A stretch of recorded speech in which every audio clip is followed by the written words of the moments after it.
आशिक बुलबुल मशूक़ मुहम्मद ओ आशिक बुलबुल मशूक़ मुहम्मद नहीं दो जहाँ में मिसाल मुहम्मद अल्लाहुम्मा सल्ली अला सय्यिदना मुहम्मद व अला आलि सय्यिदना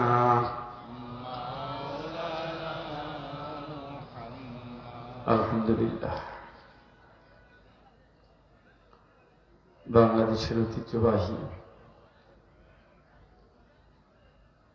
সীমান্ত ঘেঁষা সর্বশেষ জনপদ পঞ্চগড় বোদা উপজেলার জেমজুট বাজার ব্যবসায়ীদের উদ্যোগে আয়োজিত আজকের এই তাফসীরুল কোরআন মাহফিলের একদিন ব্যাপী আয়োজনের মুহতারাম মুকাররম সভাপতি উস্তাদুল আসাতিজা বরেণ্য আলেম দ্বীন শহীদি কাফেলা বাংলাদেশ জামাত ইসলামী পঞ্চগড় জেলার সম্মানিত নায়েবে আমির হযরত মাওলানা মোহাম্মদ মুফিজউদ্দিন সাহেব হাইয়াকাল্লাহ বারাকাল্লাহু ফি হায়াতিহি, সকলে বলি আল্লাহুম্মা আমিন। সম্মানিত প্রধান অতিথি বোদা উপজেলার মাটি ও মানুষের সংগ্রামী নেতা, মজলুম জননেতা, বিশিষ্ট শিক্ষাবিদ, হাজারো শিক্ষিত মানুষের যিনি ওস্তাদ, সর্বজন শ্রদ্ধেয় জনাব অধ্যাপক মোহাম্মদ আফাজুল ইসলাম সাহেব, আল্লাহ পাক যেন তার জীবনের সকল নেক কাজ অনাগত ভবিষ্যতে কোরআনের পক্ষে ইসলামের সাথে থেকে আল্লাহ যেন কবুল করেন। হযরত উলামায়ে কিরাম, আইম্মায়ে মাসাজিদ, হুফাজুল কোরআন, কারিউল কোরআন, দ্বীনী ভাইয়েরা, পর্দানশীল মা বোনেরা ও মুসলিম ভাই বোনেরা, আসসালামু আলাইকুম ওয়া রাহমাতুল্লাহি ওয়া বারাকাতুহু। ওয়ালাইকুম আসসালাম ওয়া রাহমাতুল্লাহি ওয়া বারাকাতুহু। বৃষ্টি বিঘ্নিত একটি অনিশ্চিত আবহ, মাহফিল হবে হবে না এই অবস্থায় আমরা সারাটা দিন কাটিয়েছি। তারপরেও পঞ্চগড়ের মাটি ইসলামের ঘাঁটি,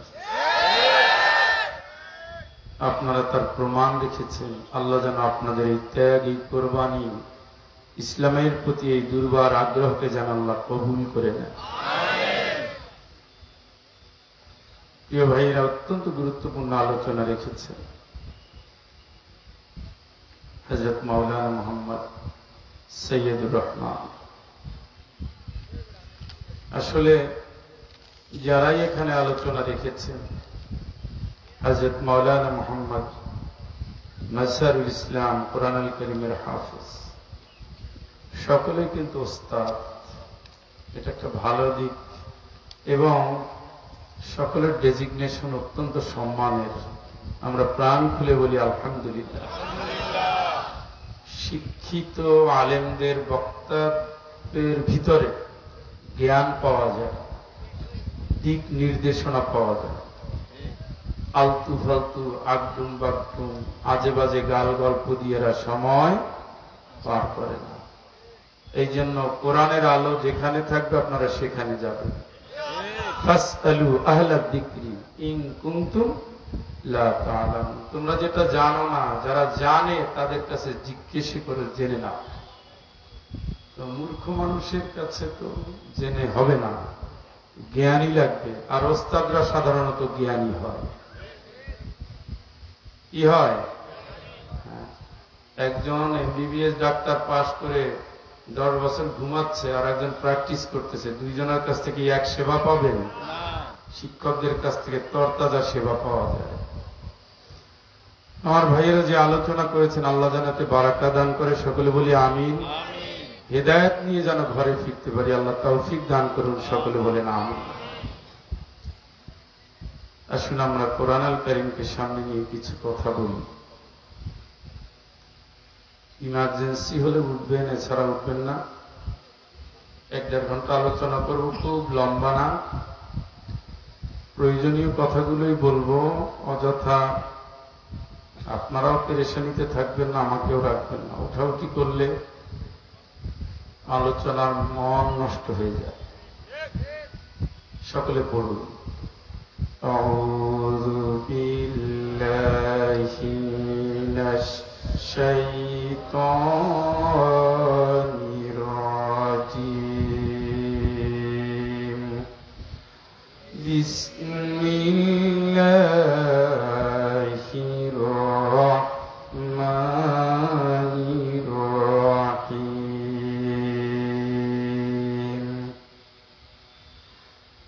লা ইয়াস্তাউিল কাঈদুনা মিনাল মুমিনিনা গায়রু উলিদ দারারি ওয়াল মুজাহিদুনা ফি সাবিলিল্লাহি বিআমওয়ালিহিম ওয়া আনফুসিহিম। فضل الله المجاهدين بأموالهم وأنفسهم على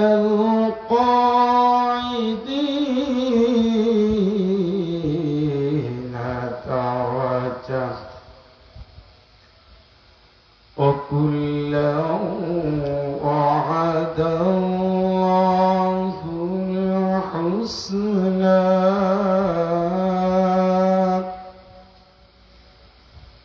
وفضل الله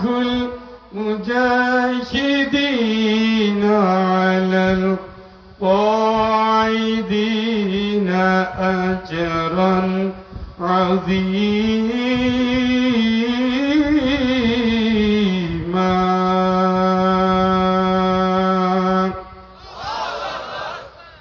صدق الله العظيم.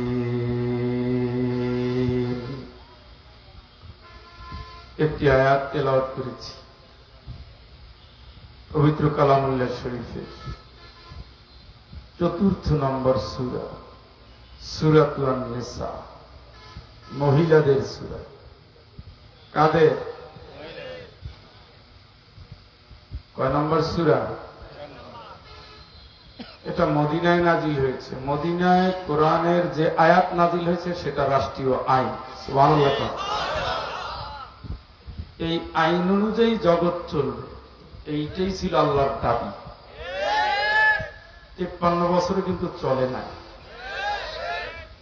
সবাই মুসলমান, হাজী সাহেব, বুজুর্গ, হুজুর, দাড়িওয়ালা, সবাই ফাহকুম বাইনাহুম বিমা আনজালাল্লাহ।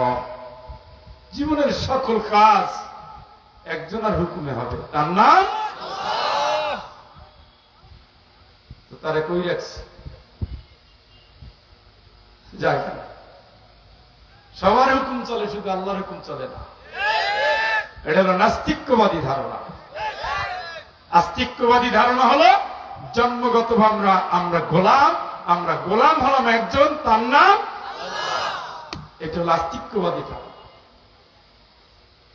দেয়ার ইজ নো গড, জীবনের কোন অংশে স্রষ্টার কোন অস্তিত্ব নেই, এটা হলো নাস্তিক্যবাদী ধারণা। তারাই মনে করে ক্ষমতা শুধু জনগণ। আর উনি বলেন কি, আলাহুল খলক ওয়াল আমর, সৃষ্টি যা, আইন কার। কার? কার আইন? কার? আল্লাহর আইন চাই, আল্লাহর আইন চাই, আল্লাহর। এই বিধানের উপরে যার বিশ্বাস নাই অলরেডি সে কাফের হয়ে গেছে। তাবারাকাল্লাযী বিয়াদিহিল মুলক, সব পাওয়ারের মালিক কে? আল্লাহ। রাষ্ট্র চলবে কার কথায়? ওয়ালা তুতি মান আগফালনা, ওয়ালা তুতি মান আগফালনা কলবাহু আন যিকরিনা ওয়াত্তাবা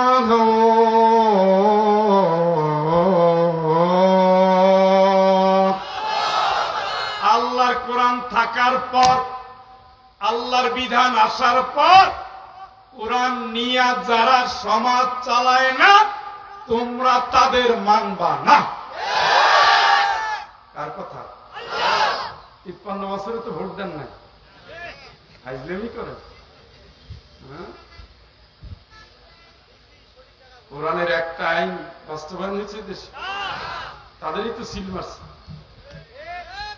সূরার নাম নেসা, এখানে বলে দিয়েছে মাইয়াশফা শাফাআতান হাসানা, ভালো কাজের জন্য, ভালো মানুষের জন্য যদি সিল দাও, ভোট দাও, সুপারিশ করো, স্লোগান দাও, ওই লোকটা জয়ী হওয়ার পরে যত ভালো কাজ করবে সব সওয়াব তোমার আমলনামায় চলে যাবে।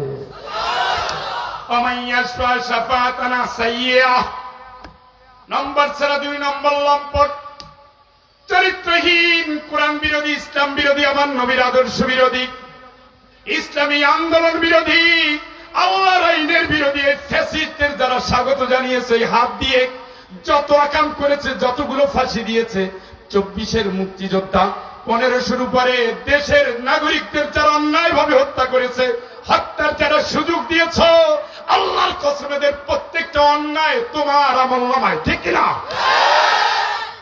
সুফি সাহেবের ভাব ধরে লাভ নাই, আল্লাহর কথায় কোনো মারেফাত নাই। গাছ লাগাইছ আম, ফল পাবা আম, করছো 2 নম্বরই, ফলও 2 নম্বর। পৃথিবীর ইতিহাসে এমন কোন নজির নাই, জুলুম করতে করতে পুরো বংশ সহ, দল সহ 14 গোষ্ঠী, শহর নগর উপকণ্ঠ সব জায়গা থেকে পালায়। শুনছেন কোনদিন? আমি যেটুকুই লেখাপড়া করছি শুনি না, আমি শুনছি 1-2 পালায়। এখন দেখি গ্রামে গঞ্জে, শহরে নগর উপকণ্ঠে সব পালায়। আয় কত সম্মানিত মানুষ, কত সম্মানিত মানুষ কলাপাতার উপর শুয়ে থাকে।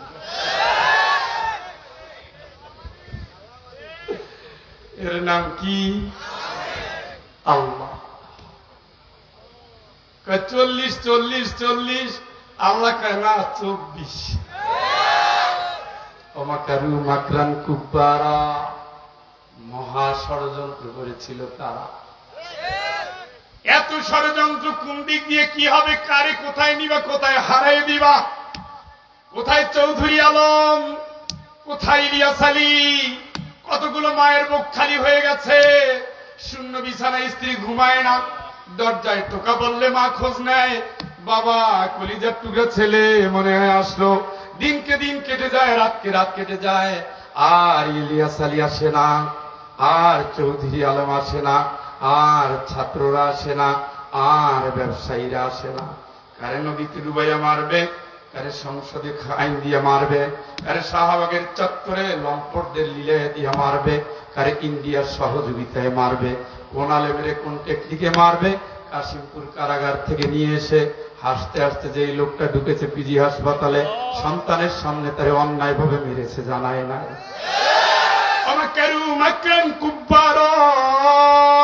ষড়যন্ত্রের পরে মহা ষড়যন্ত্র, আল্লাহ কয় তোর ষড়যন্ত্র দিয়ে আমি আল্লাহ চলি না।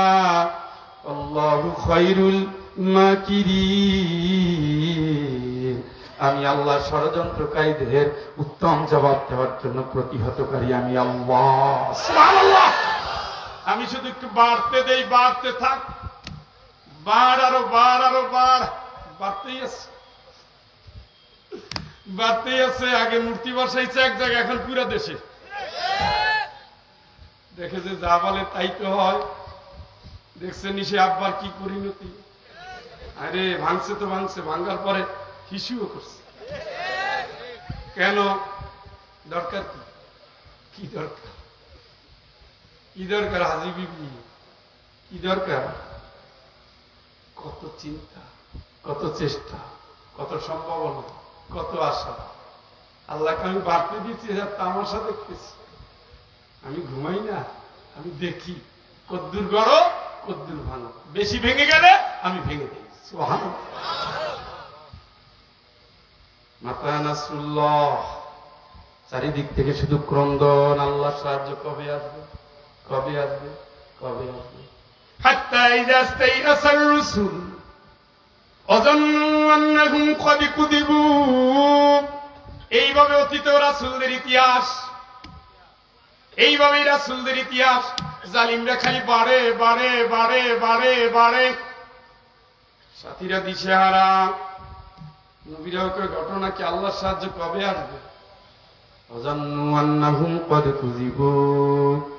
নবীর সাথীরা মনে করতেছে মনে হয় নবী আমাদের সাথে মিথ্যা বলছে। নাউযুবিল্লাহ। কান মানুষ দিশেহারা, কবে মুক্তি হবে, কোন দিকে আলো নাই। এই সময় আল্লাহ বলেন নবীরা নিরাশ, মানুষগুলো নিরাশ। ওয়াযান্নু আন্নাহুম ক্বাদ কুযিবু। সব মানুষ যখন নবীদের দিকে তীর মারতেছে, মনে হয় মিথ্যা কথা বলে, ভুয়া কথা বলে। হাত্তা জাআহুম নাসরুনা ফানুজ্জিয়া মান নাশা।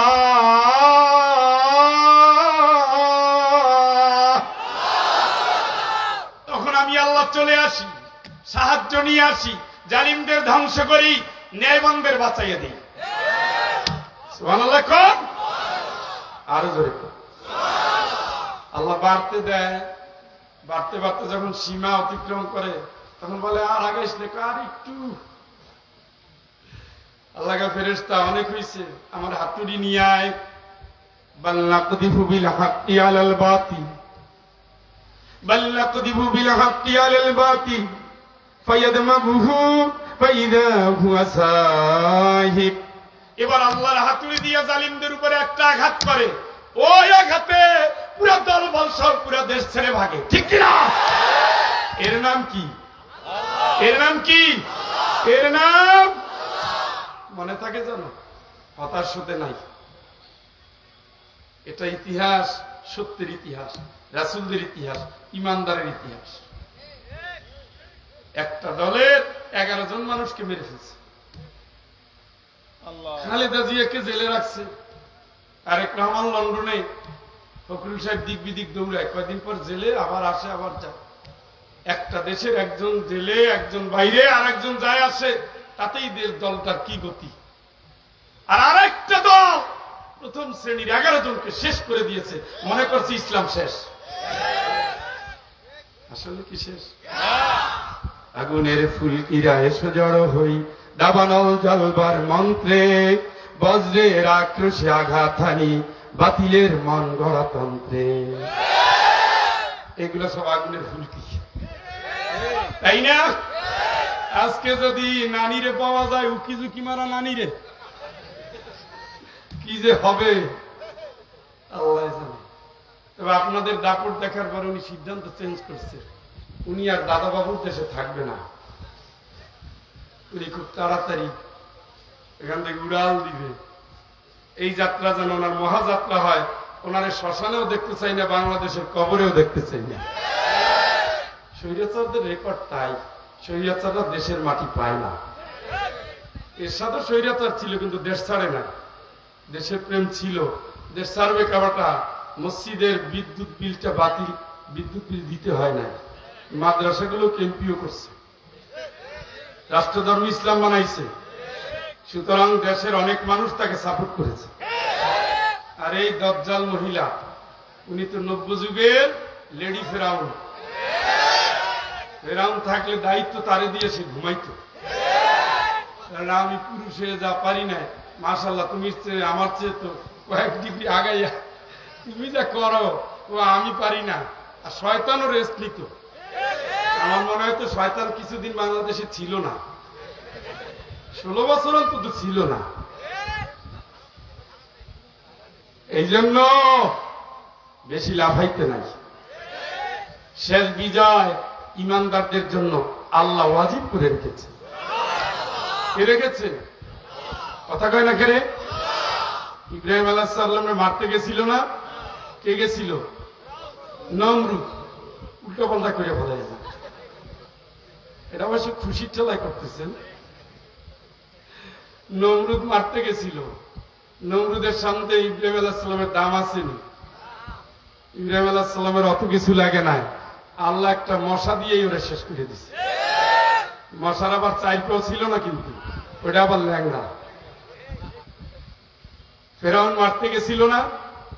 মারতে মারতে 3 দিক দিয়ে আটকাই দিছে। সামনে দরিয়া। মুসা আলাইহিস সালামের সাথীরা বলে ইন্না লামুদরাকুন, ও মুসা এবার তো নিশ্চিত ধরা পড়ে যাচ্ছে। মুসা আলাইহিস সালাম বলে আল্লাহ তো আছে, কি কর?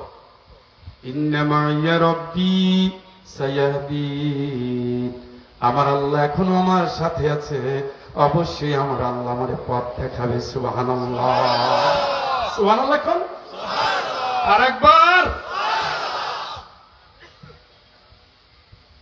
এই সে আল্লাহ। অনুরিদু আন নামুন্না আলাল্লাযীনা ইসতুদঈফু ফিল আরদ অনুমাক্কিনা লাহুম। সুবহানাল্লাহ। ফেরাউন যারা মারতেছে, যারা দুর্বল কিন্তু ইমানদার, আমি আল্লাহ চাই, আমি আল্লাহ চাই, আমি আল্লাহ চাই। অনুরিদু আন নামুন্না আলাল্লাযীনা ইসতুদঈফু ফিল আরদ, এই জমিনে যে সমস্ত নির্যাতিত ইমানদার, আমি আল্লাহ চাই এদের সাহায্য করতে। অনুমাক্কিনা লাহুম ফিল আরদ, এই ফেরাউনের চোখের সামনে আলেমদের আমি আল্লাহ ক্ষমতায় বসাবো। এটা হলো আমার ওয়াদা, ঠিক কিনা?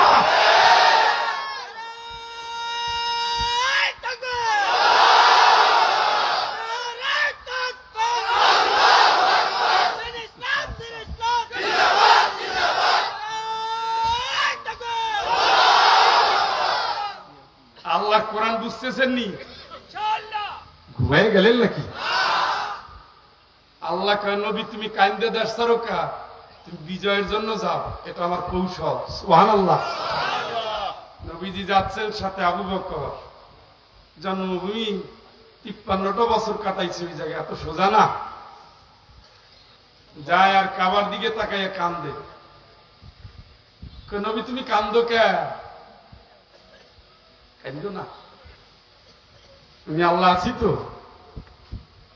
তোমারে মারতেছে, মারবে, তোমার মৃত্যুদণ্ড ঘোষণা করছে, এই তো। আরে আমি আছি, হাসবুকা ইয়া মুহাম্মদ সাল্লাল্লাহু আলাইহি ওয়াসাল্লাম, আমি তোমার জন্য যথেষ্ট, তুমি কান্দো কা?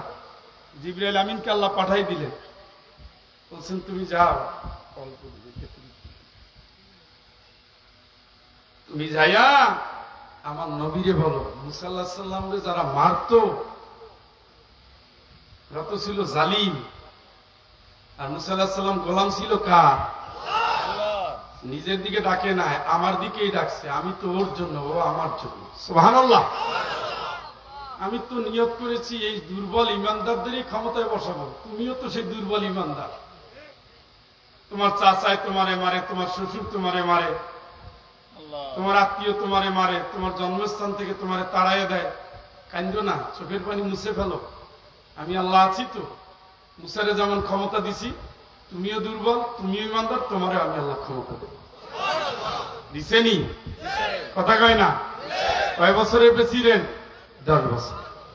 সুবহানাল্লাহ। এই নি সুবহানাল্লাহ। এই একটু চা খাইছি দেখে শোক লাগতেছে। এই কথা কখন বলতেছে?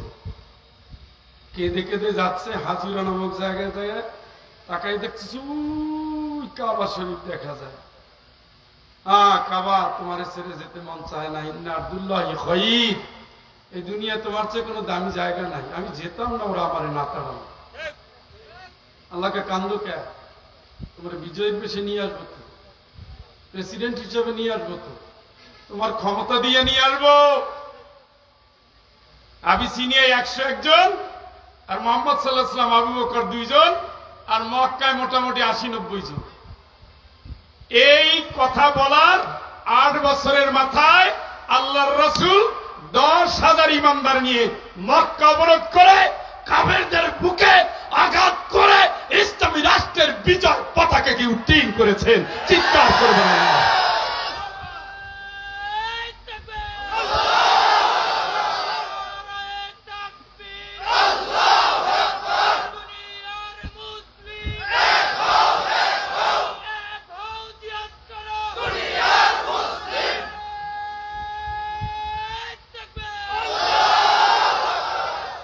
কষ্ট বেশি হচ্ছে?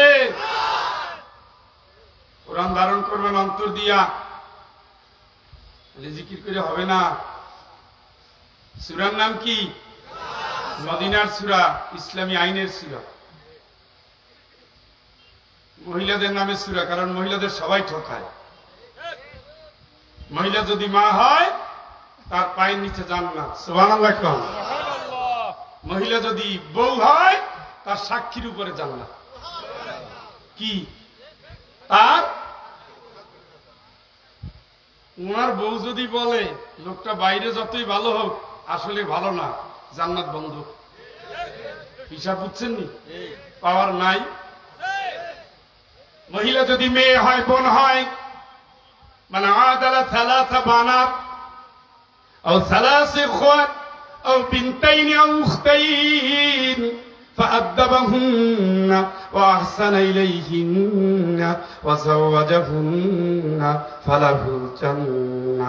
যদি তোমার ভাগে 3টা মেয়ে অথবা 3টা বোন পড়ে, 2টা মেয়ে অথবা 2টা বোন যদি তোমার ভাগে থাকে, আদব কায়দা শিক্ষা দিয়ে নেক পাত্রের হাতে তুলে দাও। এর বিনিময়ে আমার আল্লাহ তোমার জন্য জান্নাত ওয়াজিব করে রেখেছেন। চিৎকার করে বলেন আল্লাহু আকবার। সেই মহিলা লাঞ্ছিত, সেই মহিলা নিগৃহীত, সেই মহিলা পতিতা, সেই মহিলা চরিত্রহীনা, সেই মহিলা বেহায়া, সেই মহিলা বেপর্দা। যেই মহিলার সাথে জান্নাতের সম্পর্ক, সেই মহিলা মহিলার জায়গায় নাই। আমার আল্লাহর কোরআন বলছে ফাসসালিহাত ক্বানিতাতুন হাফিজাতুল লিল গায়বি বিমা হাফিজাল্লাহ।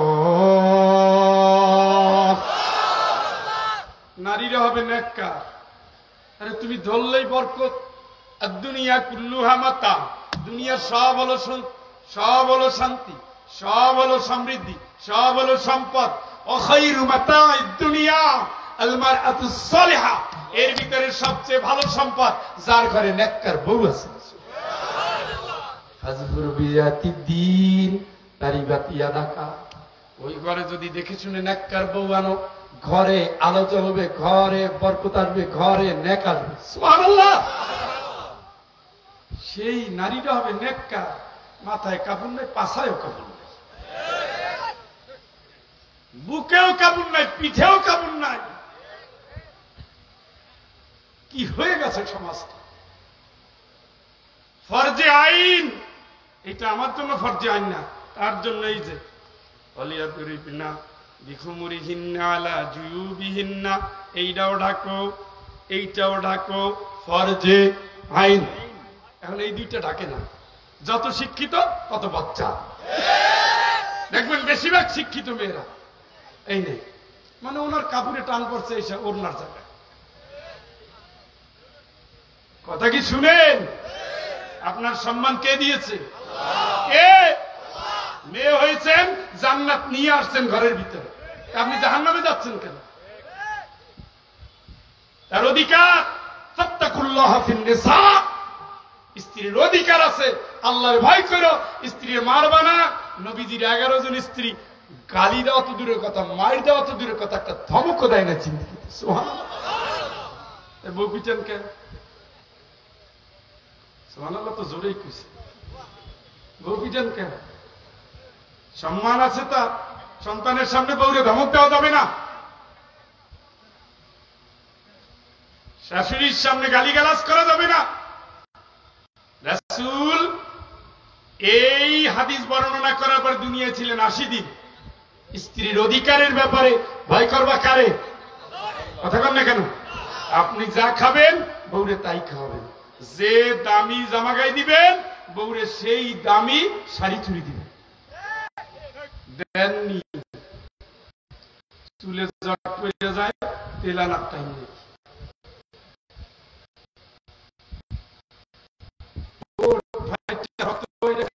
ভালোই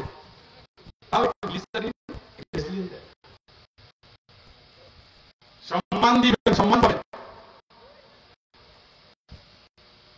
নারীরা রান্নাতে খুব সহজে যাবে, তবে নারীরা আবার শীত বেশি করে। বাচ্চার কপাল একটা ফোঁটা দিয়ে শয়তানের চোখ করে, অথচ আল্লাহ সূরা ফালাক সূরা নাস এটা দিয়েছে। ঘর থেকে বের হওয়ার সময় সূরা ফাতিহা পড়বেন 7 বার, 7টা আয়াত পড়বেন একবার, প্রত্যেক আয়াতে একবার ফু দিবেন। সূরা ফালাক সূরা নাস 3 বার ফু দিবেন, দুনিয়ার কোন বাচ্চা তার কাছে আসতে পারবে না। লাগাইছে কি? আর পেটটা যখন ভারী হয়, বাচ্চা যখন আসে, লাইন আতাইতানা সালিহা লানাকুনান্না মিনাশ শাকিরিন। আল্লাহ একটা সন্তান দিও, তোমার শুকরিয়া করতে হবে। মায়ের পেটে সন্তান আল্লাহর কাছে দাবি করে, একটা না একটা সন্তান যদি দাও তোমার কাছে নাও থাকবে আল্লাহ, সিজদায় লুটিয়ে বলা দান দক্ষিণা করবো তোমার নামে আল্লাহ। আল্লাহ আমার বান্দি আমার কাছে চাইলো, আল্লাহ দিয়ে দিলাম।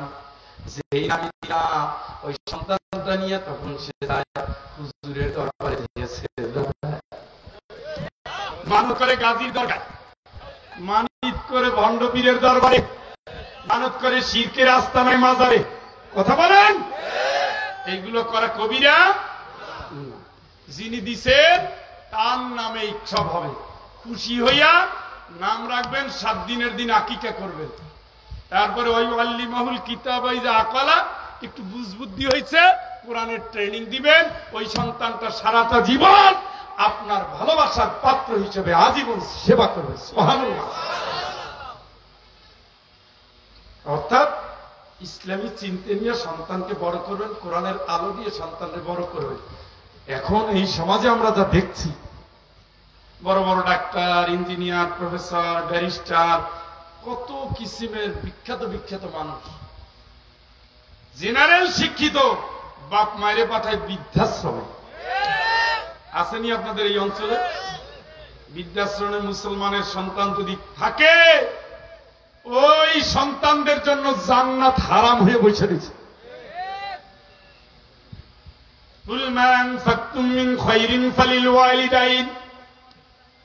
আল্লাহ কোরআনে বলে দিয়েছে, যা ব্যয় করবা ভালো, 1 নম্বর ব্যয়টা করতে হবে অবশ্যই বাপ মায়ের জন্য। যেরকম সুবহানাল্লাহ।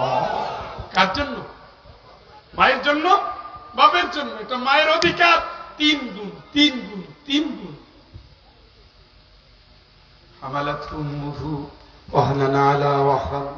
তোর মা তোরে কষ্ট করছে, পেটে নিছে।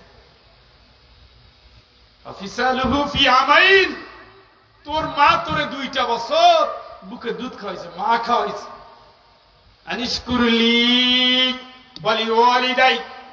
এই জন্য যখন আমার শুকরিয়া করবি, সাথে বাপ মায়েরও যোগ করে নিবি। সুবহানাল্লাহ। নামাজ পড়তে পড়তে কপালে দাগ পড়ে গেছে, মায়ের খাবার দেয় না, উনি আবার তাবলিগ করে, জামাত ইসলাম করে। তোমার রাজনীতি পরে, আগে বাপ মার কাছে যাও, জাহান্নাম কিন্তু রেডি হয়ে গেছে। গলার আওয়াজ গেল কই? গলার আওয়াজ কই? অসুবিধা হচ্ছে? আল্লাহুম্মা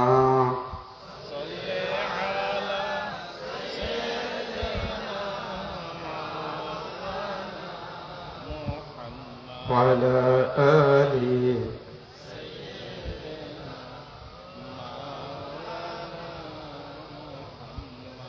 সূরার নাম কি? নারীদের অধিকারের সূরা। মিম্মা কাল্লা মিনহু আও কাসুরা, মেয়ের অংশ কম হোক বেশি হোক, নাসিবাম মাফরুদা, আল্লাহ ঠিক করে দিয়েছেন, আল্লাহকে দিয়ে দাও। অধিকাংশ বাপ মেয়েরে ঠকা, এটা সুন্নাতে মুআক্কাদা না কবিরা গুনাহ? এই কথা কন না কেন? আল্লাহ বলছে দিয়ে দাও, আপনি ঠকাচ্ছেন কেন? এই জমিনে আপনি কবরে যাবেননি। রাসূল কি বলছেন? মান কাতা মিরাথা ওয়ারিথিহি ওয়াতাল্লাহু মিরাথাহু ওয়াতাল্লাহু মিরাথাহু ইয়াউমাল কিয়ামাহ, যেই ব্যক্তি ওয়ারিসের সম্পদ থেকে ঠকাবে, কিয়ামতের ময়দানে আমার আল্লাহ তাকে জান্নাত থেকে বহিষ্কার করে জাহান্নাম দিয়ে দিবে। চিৎকার করে বলেন নাউযুবিল্লাহ। আপনি মেয়ের অংশ ছেলেরে দেন কেন? আল্লাহর চেয়ে বেশি বুঝেন। মেয়ের বিয়ে দিছি ডাক্তার দেখে, তো দিয়েছেন তো কি হয়েছে? আল্লাহ কি তার হক দিতে নিষেধ করছে? বেশি বুঝেন কেন? আপনি তো 2 দিন পর কবরে যাবেন, আল্লাহর আইন উল্টা করেন কেন? কবরে যখন প্রশ্ন করা হবে রবের নাম কি, আপনি তো রবের হুকুম মানেন নাই, আপনি তো বলতে পারবেন না আল্লাহ তুমি আমার রব। আপনি পারবেন না, কারণ আল্লাহ মিরাসি আইনকে আপনি বৃদ্ধাঙ্গুলি দেখিয়ে আল্লাহর উপরে আইন পাশ করে মেয়ের হক ছেলেরে দিয়ে গেছে। মোটামুটি জাহান্নাম কি ওয়াজিব, লাভ কি? লাভ আসেনি? কথা বলেন না কেন? ওই মেয়ে যেন পরে আসে একটু ছায়া খুঁজে পায়, ভাবির গালি শুনতে না হয়, ভাইয়ের গালি শুনতে না হয়।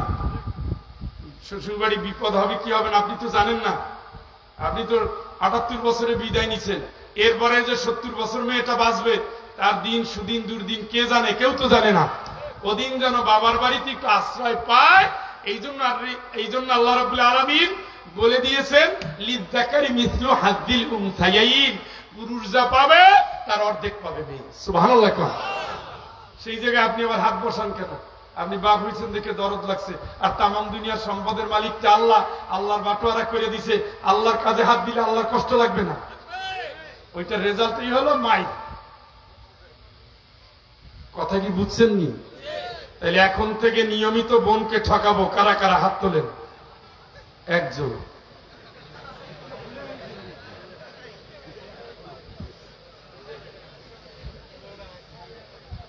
ভাইয়ের বিরুদ্ধে মামলা হয় জমিনিয়া, চাচার বিরুদ্ধে মামলা হয় জমিনিয়া। 2 জন ইমানদার কখনো জমা জমি নিয়ে মামলা করতে পারে না, 2 জনের একজন ভুল আছে। আমি সূরা নেসা যেহেতু শুরু করেছি, আর যেহেতু মা বোনেরা আছে, এই জন্য কথাগুলো বলে আমি আমার আলোচনার দিকে চলে যাই। আমি যে সূরা তেলাওয়াত করেছি আয়াত নম্বর হলো 95, একটি আয়াত। মনোযোগ আছে তো?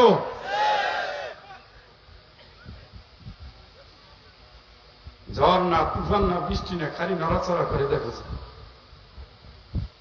আল্লাহ রাব্বুল আলামিন বলছে, খেয়াল করে শুনতে হবে, কারণ আমি যে আসছি আমার উপরে কিয়ামতে প্রশ্ন হবে, আর আপনি যা শুনছেন এর উপরে প্রশ্ন হবে। কথা বুঝেন নাই? আমার উপরে প্রশ্ন হবে।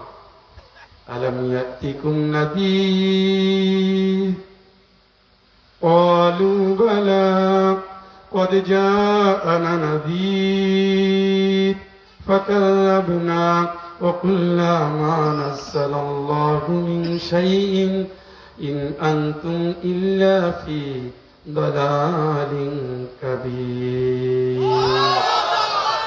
ফেরেশতারা ধাক্কায় জাহান্নামে নিবে আর কইবে জাহান্নামে যাও। তোরে সাবধান করার জন্য সিলেট থেকে ফয়জুল আনি নাই? আসছিনি সিলেট থেকে? কথা কয় না? বলতে পারবে কয় টাকা দিতে হবে এরকম কিনি বলছিনি? কোনোদিনও বলিনি। পুরো দেশে কেউ বলতে পারবে না যে এত টাকা না দিলে যাব না। দাওয়াত দিতে আসছি দিনের, মেসেজ দিতে আসছি কোরআনের।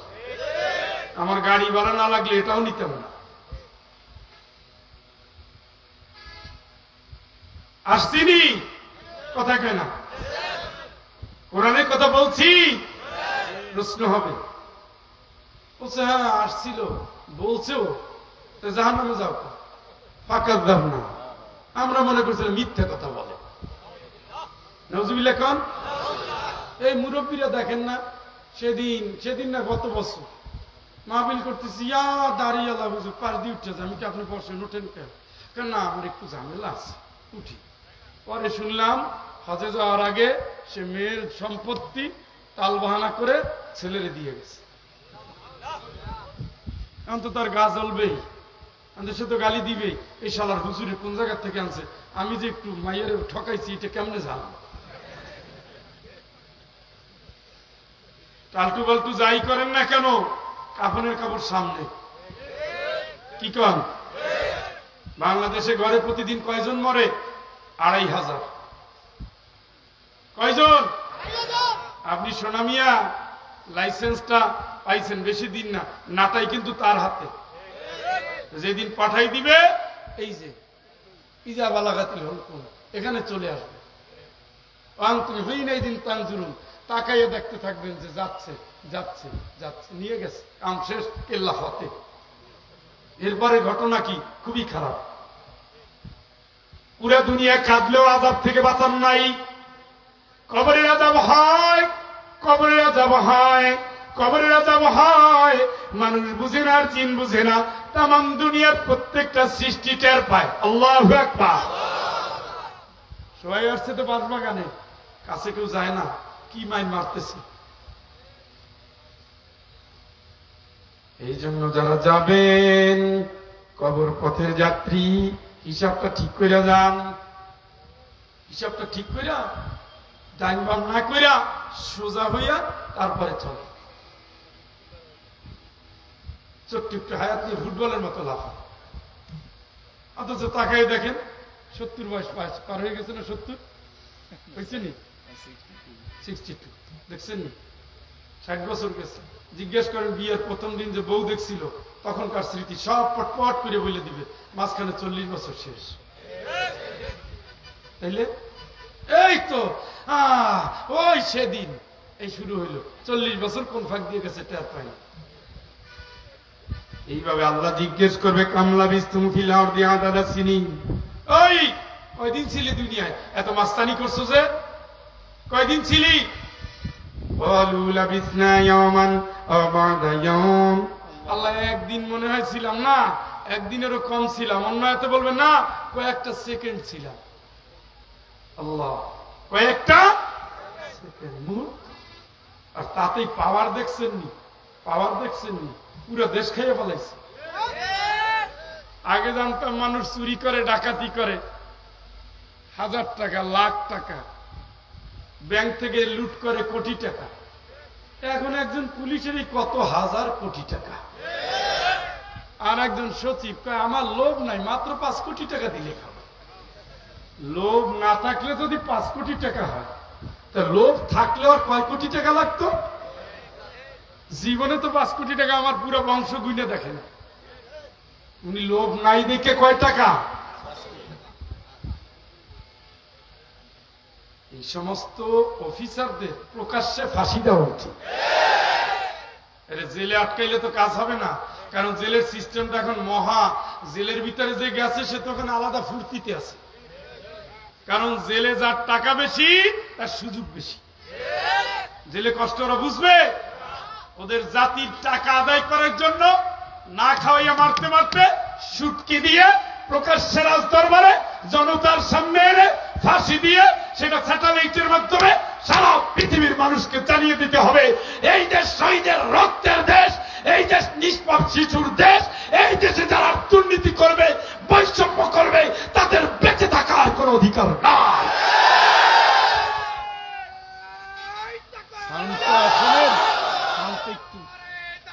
মাইক লাগিয়ে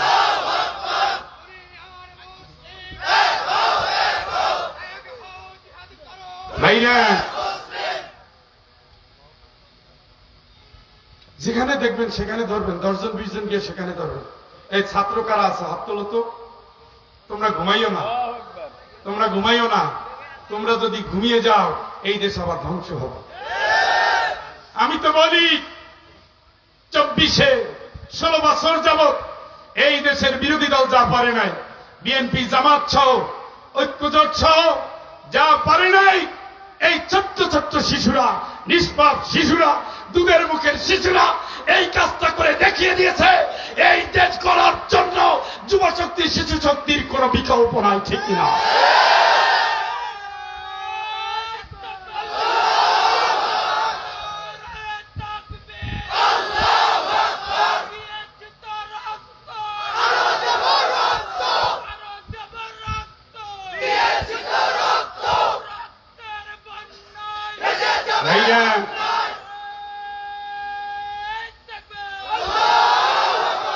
তোমরা কাজী নজরুল ইসলামের কবিতা মনে রাখবা, আমরা যদি না জাগি মা কেমনে সকাল হবে। তোমাদের রক্তের স্রোতের উপর দিয়ে এখন দেশের সুবিধাবাদীরা সুবিধা নিচ্ছে। চাঁদার ধারণ চেঞ্জ হয়ে গেছে, রাষ্ট্রের মালিকানা চেঞ্জ হয়ে গেছে। তোমাদের রক্ত যদি ঠিক থাকে, প্রত্যেকটা জালিমকে ধরে শায়েস্তা করতে হবে, কাউকে ছাড় দেওয়া। এবং এই বিপ্লব বৃথা যায় না। তোমাদের আন্দোলন ছিল নিষ্পাপ আন্দোলন। কোটা আন্দোলন কি জানেননি?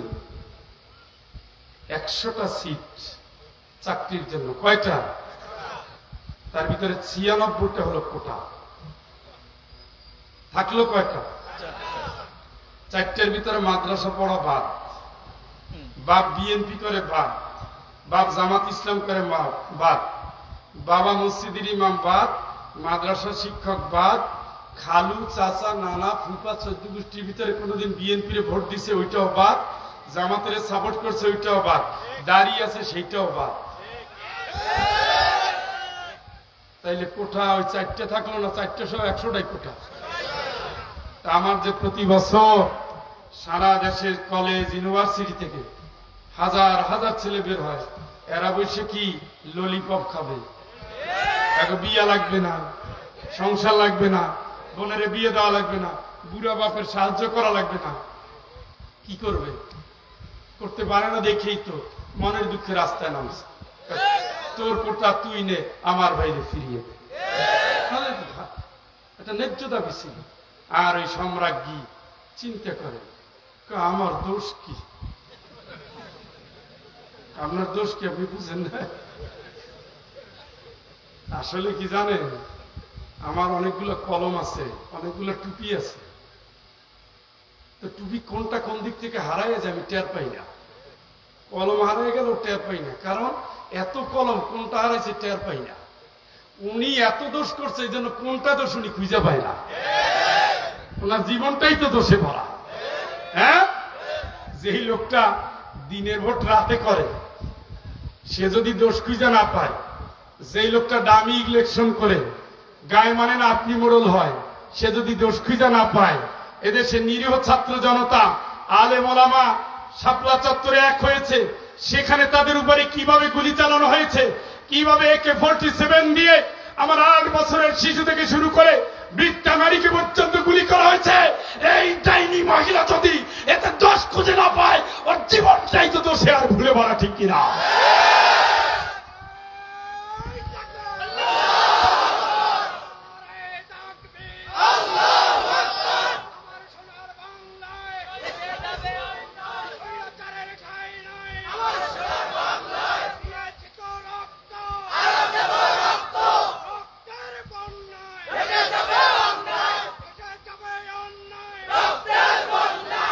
ভাইরা,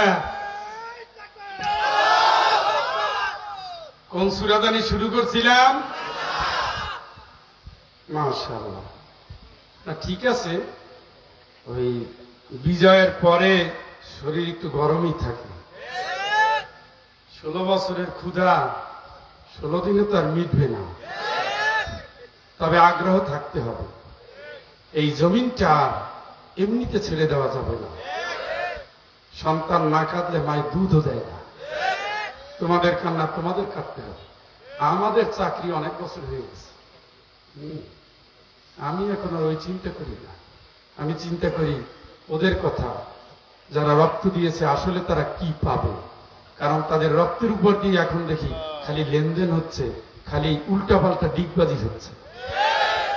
এই জন্য বলছি তোমরা ঘুমাবা না, তোমরা ঘুমিয়ে গেলে দেশ হারিয়ে যাবে, আর এইবার হারালে আর যাবে না, তাই না?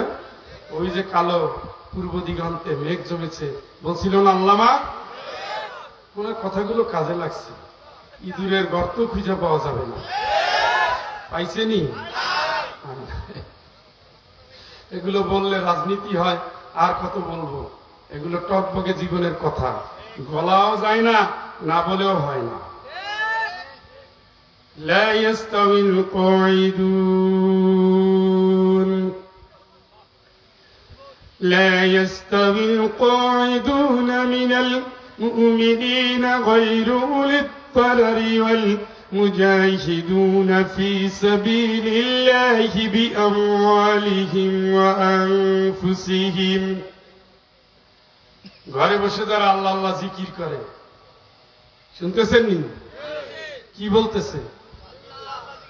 ঘরে বসে যারা, মসজিদে শুয়ে যারা, খানকা বানাইয়ে যারা,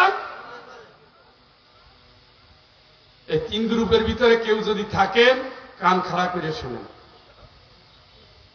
আর যারা জান দিয়ে মাল দিয়ে আল্লাহর রাস্তায় আল্লাহর দ্বীনের জন্য লড়াই করে, ভাগ দুইটা, কেউ কাফের না কিন্তু দুইটাই মুসলমান, দুইটাই কি কথা বলে না কেন?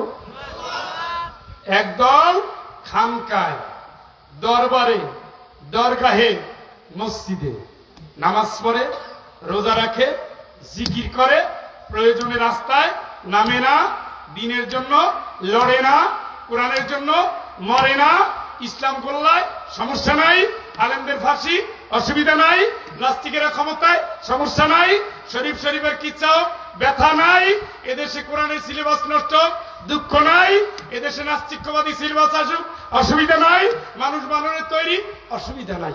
কথা ওদের কানে পানি ঢোকে নাই, ওদের গায়ে বাতাস লাগে না, ওরা মসজিদ ছেড়ে বের হবে না। আছে না এক গ্রুপ? আমি বলছি এই রকমের কেউ থাকলে ভালো করে শুনে। আপনি তো ইসলাম মনে করছেন, নামাজ পড়ছি, রোজা রাখছি, এই দিন ইসলাম, এটা হলো ফাউন্ডেশন। ইসলাম নিতে হবে রাসূল থেকে। কার থেকে? রাসূল ঘরের ভিতরে ঢুকে বসে রয়েছে বোর পাশে, মসজিদে ঢুকে আর বের হয় না, খানকা বানাইয়ে বসে থাকছে। রাসূল যুদ্ধে যায় নাই, লড়াই করে নাই, মাই খায় নাই, দেশ গড়ে নাই, ব্যবসা করে নাই। রাসূল যা, আপনি তা।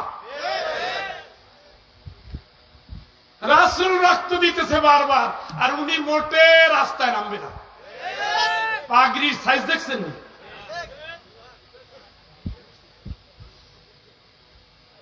তো অত বড় পাগড়ি পরে লাভ হইল কি? যে পাগড়ি তোমার টানতে টানতে রাজপথে নামায় না, তোমার ইমান কই ভাই? ইসলাম ভালোবাসা ও চাইরানা দাম নাই, ভালোবাসা শব্দের কোনো দাম নাই। প্রমাণ দিতে হয়, আমি তোমারে খুবই ভালোবাসি, বৌরে ধরে 1000 বার বলে, আর পরে বৌরে নিয়ে ঘরে ঢুকে, এটা কি চরিত্রবান স্বামী? মনে রাখতে হবে, রাসূলকে সবচেয়ে বেশি ভালোবাসতেন তার আপন চাচা, কিন্তু তিনি ঈমান আনেন নাই। রাসূলের গায়ে মাইরও দিতে দেন নাই, কেউ কষ্ট দেব তাও চান নাই, কিন্তু তিনি ঈমান আনেন নাই। এই ভালোবাসার দাম নাই। আল্লাহ পাক তার ছোট্ট দুটো জাহান্নামের জুতা পরাইয়া তারপরে কিয়ামতের ময়দানে জাহান্নামে ফেলাইয়া এর শাস্তি দিবেন। তাহলে ভালোবাসার দাম কি? এই ভালোবাসার দাম নাই।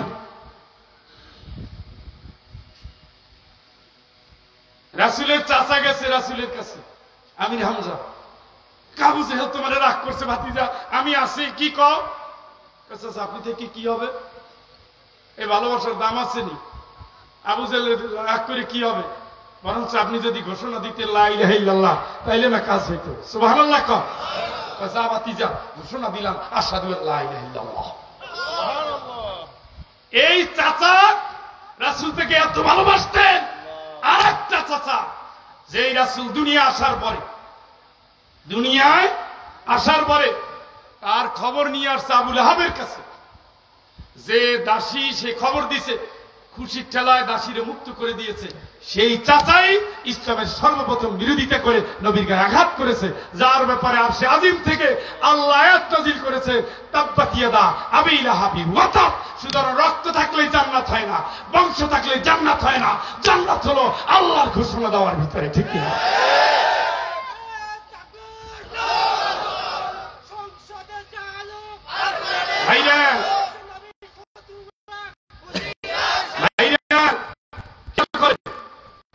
সেই চাচাই মানছে, ইসলামের শক্তি বেড়ে গেছে। রাসূল এত খুশি হয়েছে, এত খুশি হয়েছে, এত খুশি হয়েছে।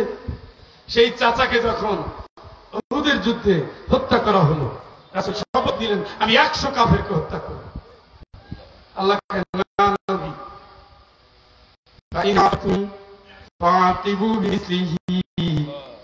যদি প্রতিশোধ নিতে একজনের বদলা একজন সমান সমান বেশি না। আর যদি তুমি ধৈর্য ধরো সেটা তোমার জন্য উত্তম, ধৈর্য ধরলে সেটা তোমার জন্য উত্তম, ধৈর্য ধরলে তুমি সেটা তোমার জন্য উত্তম। নবী ধৈর্যশীল, নবী ধৈর্যশীল, নবী ধৈর্যশীল। নবীর তায়েফে যখন আঘাত করেছে, ফেরেশতারা বলছে, আল্লাহ রাসূল আপনি যদি বলেন আমি আল্লাহর পক্ষ থেকে এসেছি, 2 পাহাড় চাপা দিয়ে ওদের ধ্বংস করে দেব। আল্লাহ রাব্বুল আলামিনের প্রিয় গোলাম বলেন, যদি তুমি ধ্বংস করো সেটা পারো, কিন্তু এই জন্য আমি আসি নাই। আমি চাই এদের যদি ধ্বংস করো, আল্লাহর নাম কে নিবে, রাসূলের নাম কে নিবে? আল্লাহর রাসূলের এই ধৈর্যের কারণে আজকে তায়েফ গিয়ে দেখেন একটা কাফেরও নাই, সব মুসলমান। চিৎকার করে বলেন আল্লাহু আকবার। রাসূল ধৈর্য ধরেছেন, কারণ দাওয়াত দেওয়ার শুরুতেই আল্লাহ পাক বলে দিয়েছেন, তুমি যেই কাজে নামছো, ইয়া আইয়ুহাল মুযাম্মিল ইয়া আইয়ুহাল মুদাসসির, হে কম্বলে ঢাকনেওয়ালা, কুম ফানদির, ওঠো মানুষকে সাবধান করো, ওয়ালি রাব্বিকা ফাসবির। কাজটা কিন্তু সঠিক, কাজটা কিন্তু সহজ না। তোমার উপরে আঘাত আসবে, জুলুম আসবে, অত্যাচার আসবে, শুধু আমার জন্য তুমি ধৈর্য ধরবা। সুবহানাল্লাহ। আসবির আলা মা ইয়াকুলুন, আসবির আলা মা يقولون وهجرهم هجرا جميلا। ও নবী, তুমি যেই কাজে নামছো এটা কাজটা সহজ না, জটিল।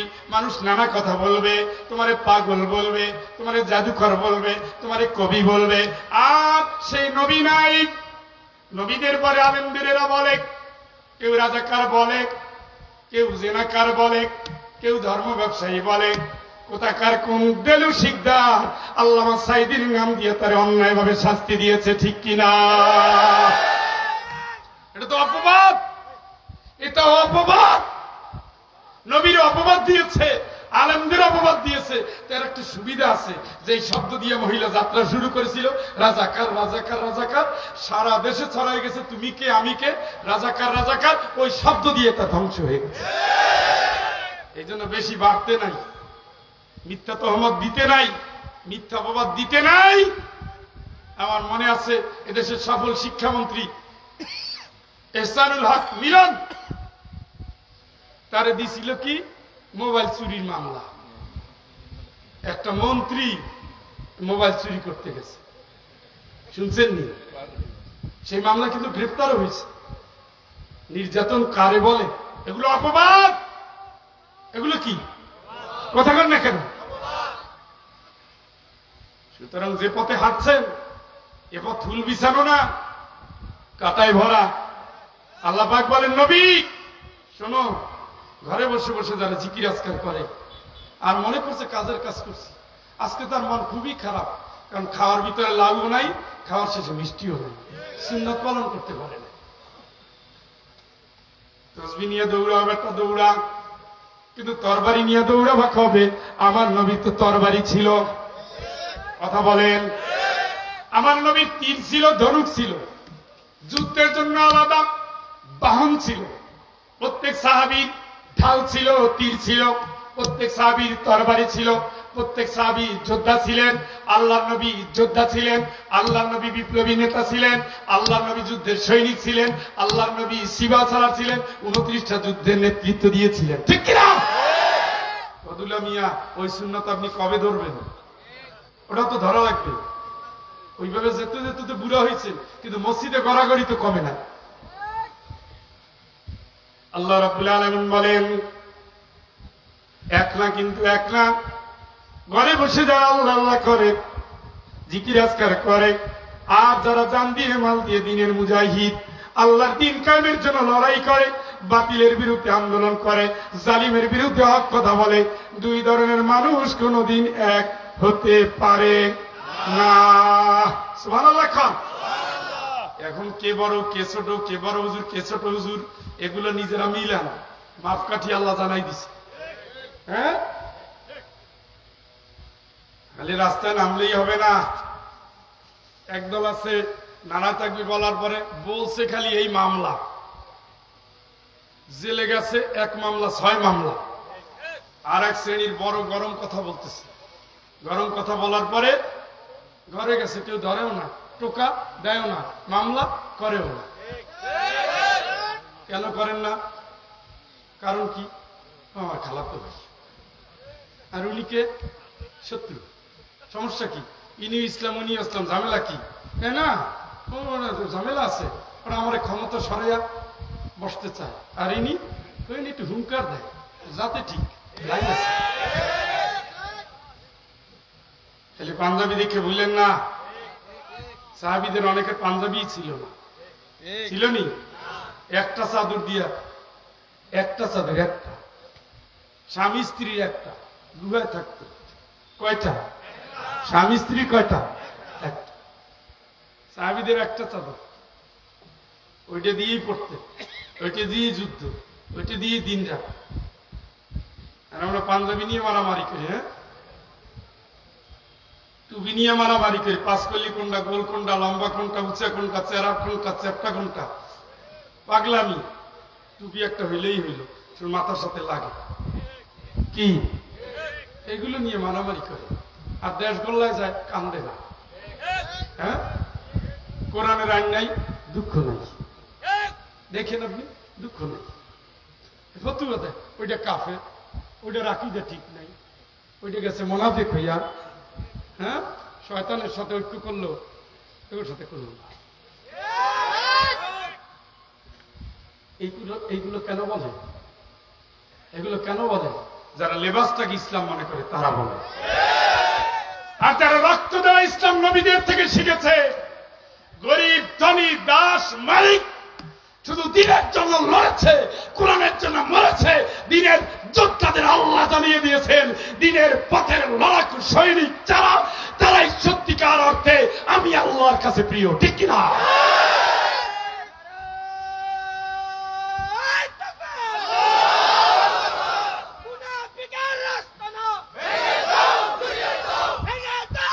ভাইরা, এখন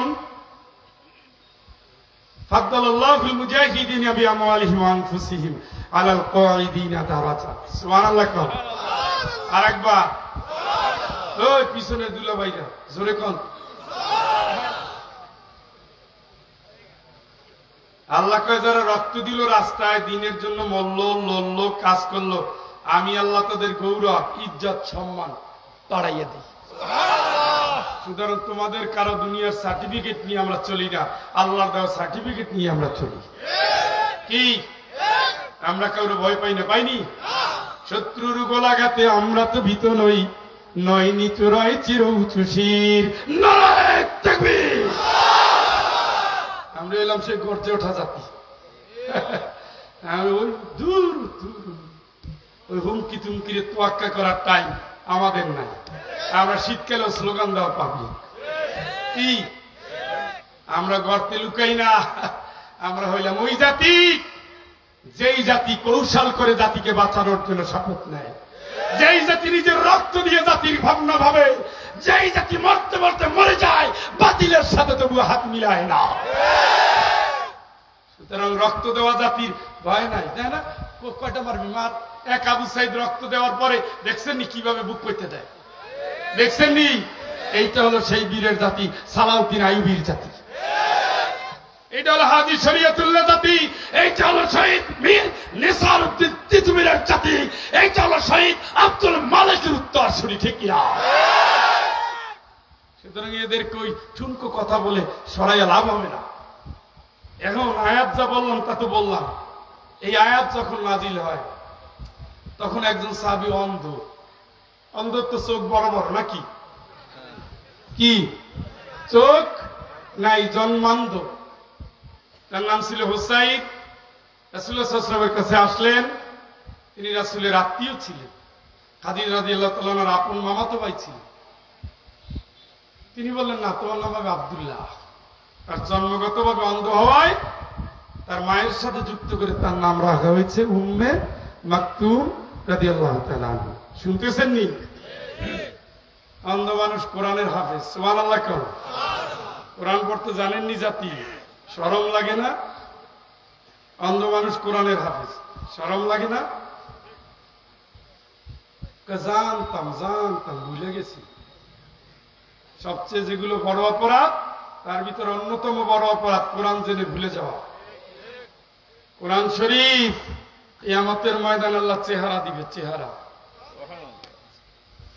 দিবে।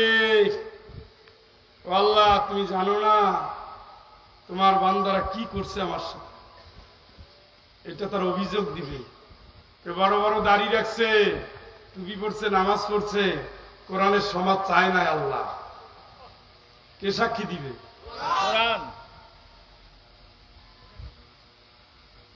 কোরআন। হুজ্জাতুল্লাহ কাও আলাইক, পক্ষে অথবা বিপক্ষ, সাক্ষী দিবে কোরআন।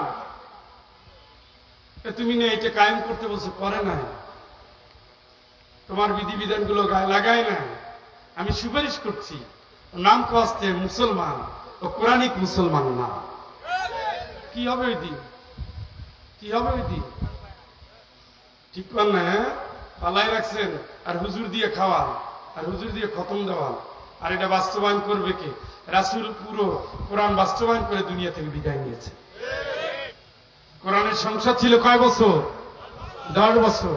আবু বকর, ওমর, ওসমান, আলী রাদিয়াল্লাহু তাআলার খিলাফতের সংবিধান ছিল কি? কথা বলেন না কেন? জীবনের সকল ক্ষেত্রে হুকুম চলবে কার? আল্লাহর হুকুম আছে কই?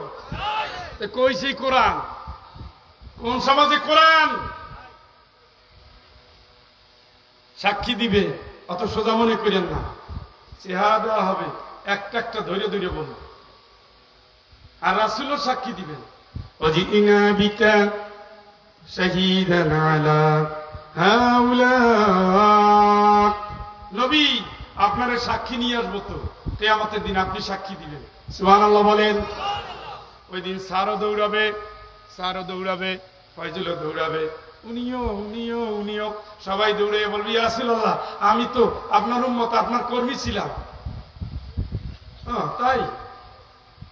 আমি তো মাইর খেয়েছি, তোমার খবর কি? না, আমি মাইর দিছি।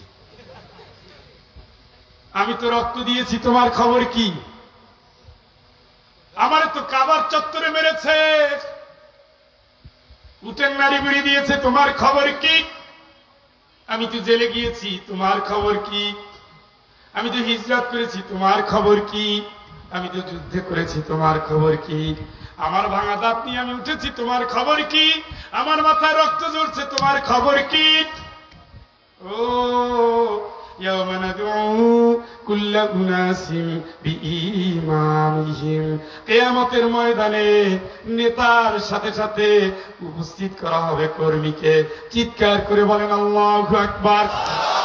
فمن يكفر بالطاغوت ويؤمن بالله، فمن يكفر بالطاغوت ويؤمن بالله فقد استمسك بالعروة الوثقى لا انفصام لها। ইমানদার, আমি ইমানদার, এই ঘোষণা দেওয়ার আগে বগলের নিচে তাগুদের আইন রাখছো, বাদ শিরকির আইন আছে, বাদ ঘরের ভিতরে শিরকির ব্যবস্থা, বাদ ঘরের ভিতরে কুফরি আইন, বাদ ঘরের ভিতরে মানুষের আইন, বাদ ঘরের ভিতরে ইসলামের বাইরের নিয়ম, বাদ। ওয়ামান ইয়াবতাগি গায়রাল ইসলামি দীনান ফালান ইউকবালা মিনহু ওয়া হুয়া ফিল আখিরাতি মিনাল খাসিরিন। ইসলাম ছাড়া কি তালাশ করো? কোন ধর্ম, কোন রাজনীতি, কোন অর্থনীতি, কোন ব্যাংক, কোন শিক্ষা, একটাও কিন্তু কবুল করব না। না না, তাগুতে বাদ দাও। যে আইন আল্লাহর আইনের উপরে মাস্তানি করে ওটা তাগুদি আইন। যে নেতা রাসূলের উপরে বসানো হয় ওটা তাগুদি নেতা। যে বিধান ইসলামের উপরে মাস্তানি করে ওটা তাগুদের বিধান। এই তিনটা বাদ দিয়া তুমি আসো, তারপরে বলো মা আনা মিনাল মুশরিকিন, আমি মুশরিক না, আমি ইমানদার। ফামান ইয়াকফুর বিত্তাগুত ওয়া ইউমিন বিল্লাহ, তাগুতকে অস্বীকার করে এবার বলো আল্লাহ আমি মানে এনেছি। চিৎকার করে বলেন আল্লাহু আকবার। আল্লাহ আমি তোমার উপর ঈমান এনেছি, তাগুদের আইন মানি নাই, আবু জেহেলের আইন মানি নাই, আবু জেহেলের আইন মানি নাই, আবু জেহেলের আইন মানি নাই, নমরুদের আইন মানি নাই, সেকুলারের আইন মানি নাই, সমাজতন্ত্রের আইন মানি নাই, কমিউনিজমের আইন মানি নাই, হারামের আইন মানি নাই। যা মেনেছি কোরআন থেকে, যা চলেছি সুন্নাহ থেকে, যে পথে এসেছি ইসলাম থেকে, এর বাইরে আমি চলি নাই। কিয়ামতের ময়দানে নবীজি ডাক দিবেন তার দলের কর্মী। দেখেন 16টা বছর বিএনপি জামাতের জন্য যেমন আওয়ামী লীগ কোন সুপারিশ করে নাই, বিএনপি অফিসে মিছিল করে খালেদা জিয়ার মুক্তি চাই আন্দোলন করে আওয়ামী লীগ অফিসের সামনে দিয়ে গেলেও আওয়ামী লীগ আপনাকে ছাড় দেয় নাই। খালেদা জিয়ার মুক্তি চাই আন্দোলন করে আওয়ামী লীগ অফিসে গিয়ে যদি আপনি বলতেন দোস্ত এক গ্লাস পানি খাওয়া, পানির বদলে আপনারে পিটাপিটি করতো। আওয়ামী লীগ করে যদি বিএনপির দল, বিএনপি করে যদি আওয়ামী লীগের দল কেউ কারে সুপারিশ না করে, আপনি আওয়ামী লীগ বিএনপি করে দুনিয়ার জীবন কাটাইয়া কিয়ামতের দিন ইসলামের নেতা মুহাম্মদের দলের নেতার সুপারিশ আপনি পাবেন না। ঠিক কিনা?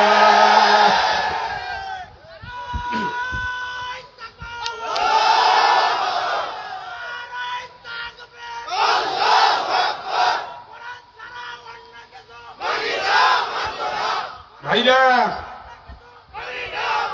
দল দলের জন্য সুপারিশ করবে, কথা কন না কেন? বানাই বলতেছি, দল দলের জন্য। আপনি যে দলের কর্মী, ওই দলের নেতা ওই দলের নেত্রীর কাছে সুপারিশ পাঠান। দেখছেন না গণভবনে যত কাগজ পাওয়া গেছে তার ভিতরে নৌকার ছবি সহ কে কারে সুপারিশ করবে লিখে দিচ্ছে। এইটা আমার, এইটা স্পেশাল, এইটার দিক খেয়াল রাখিস, এইটার চাকরি জরুরি, এইটার বাপ মুক্তিযোদ্ধা, এটা কিন্তু 1 নম্বর কর্মী। এগুলা এসপি, এমপি, ডিসি। দেখেন না বাংলাদেশের পুলিশ বাংলাদেশের ছেলেদের গায়ে হাত দিতে পারে না। এগুলো হলো অরিজিনাল ছাত্রলীগের ক্যাডার। এই ক্যাডারেরাই পুলিশ অফিসার হওয়ার কারণে দলের এজেন্ডা বাস্তবায়ন করতে গিয়ে, দলের নেত্রীকে বাঁচাতে গিয়ে দেশ গোল্লায় যাক সমস্যা নাই, জাতি মরে যাক সমস্যা নাই, মায়ের কোল খালি হোক অসুবিধা নাই, কিন্তু নেত্রীকে রাখতে হবে। এই জন্য বারবার পৈশাচিক আক্রমণের ভিতর দিয়ে এই দেশে রক্তের বন্যা বইয়ে দিয়েছে।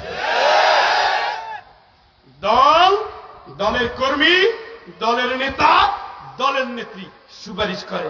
কিয়ামত ঠিক ওইভাবে যে যার দলের নেতা তার পিছনে দাঁড়ান। এখন সুপারিশ করার জন্য একমাত্র কেবলমাত্র শুধুমাত্র প্রথম আল্লাহ যারে পাওয়ার দিবেন তিনি হলেন মুহাম্মদ। সুবহানাল্লাহ। আপনি কি তার এই বঙ্গবন্ধুর মতো নেতা মনে করেন? ভাবে তো তাই মনে হয়। আল্লাহ পাক আরশে আজিমে আছেন, নবীজি সেজদা দিয়ে রয়েছেন। আল্লাহকে মাথা উঠান, কি বলবেন বলেন? বলে আল্লাহ আপনি বিচারের জন্য বিচার করতে আসেন, ডাকটা দিবে কে? কে দিবে? পাওয়ার কম না বেশি?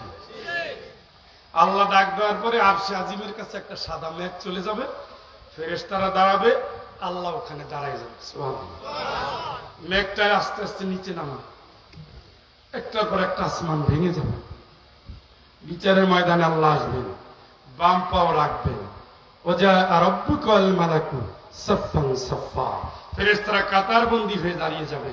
অজি ইয়াউমাইদিন বিজাহান্নাম, আল্লাহ বলবেন জাহান্নাম নিয়ে আসো, বিচার শুরু হবে। সুবহানাল্লাহ। ইয়াকুলু ইয়া লাইতানি قدمت لحياتي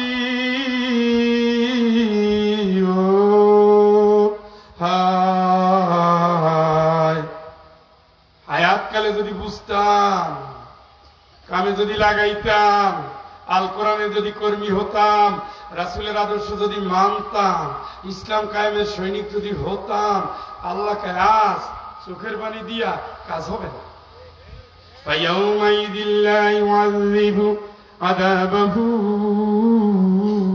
أَحَدٌ وَلَا يُوثِقُ وَثَاقَهُ أَحَدٌ। আমি আল্লাহ এমন শাস্তি দিব, আমার মতো শাস্তি দেওয়ার ক্ষমতা কারো নাই। এমন ভাবে বাঁধবো, আমার মতো বান্ধার ক্ষমতা কারো নাই।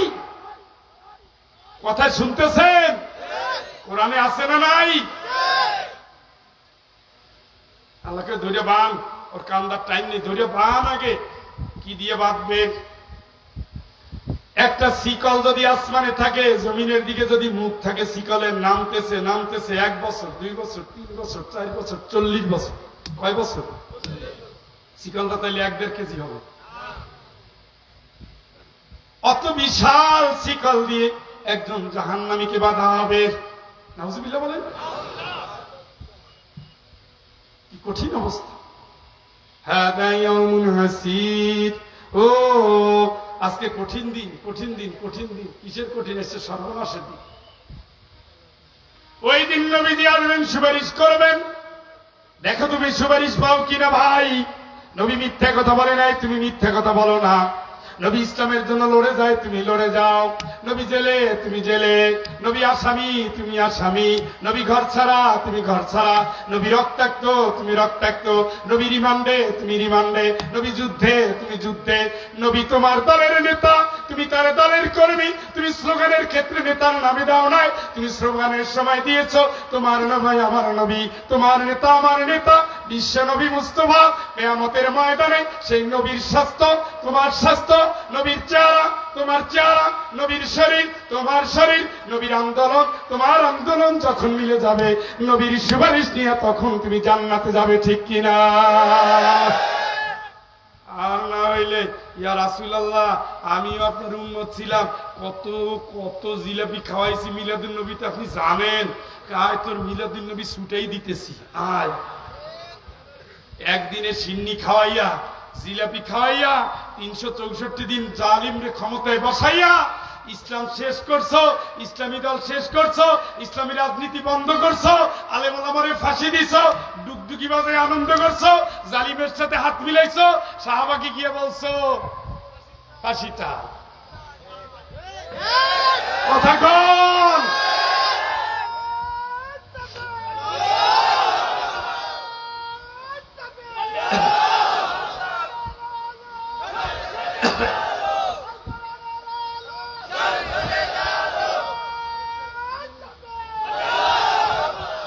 এই ওয়াজ আর করবো না, শেষ করবো না? আরো করলে টাকা বেশি দেওয়া লাগবে।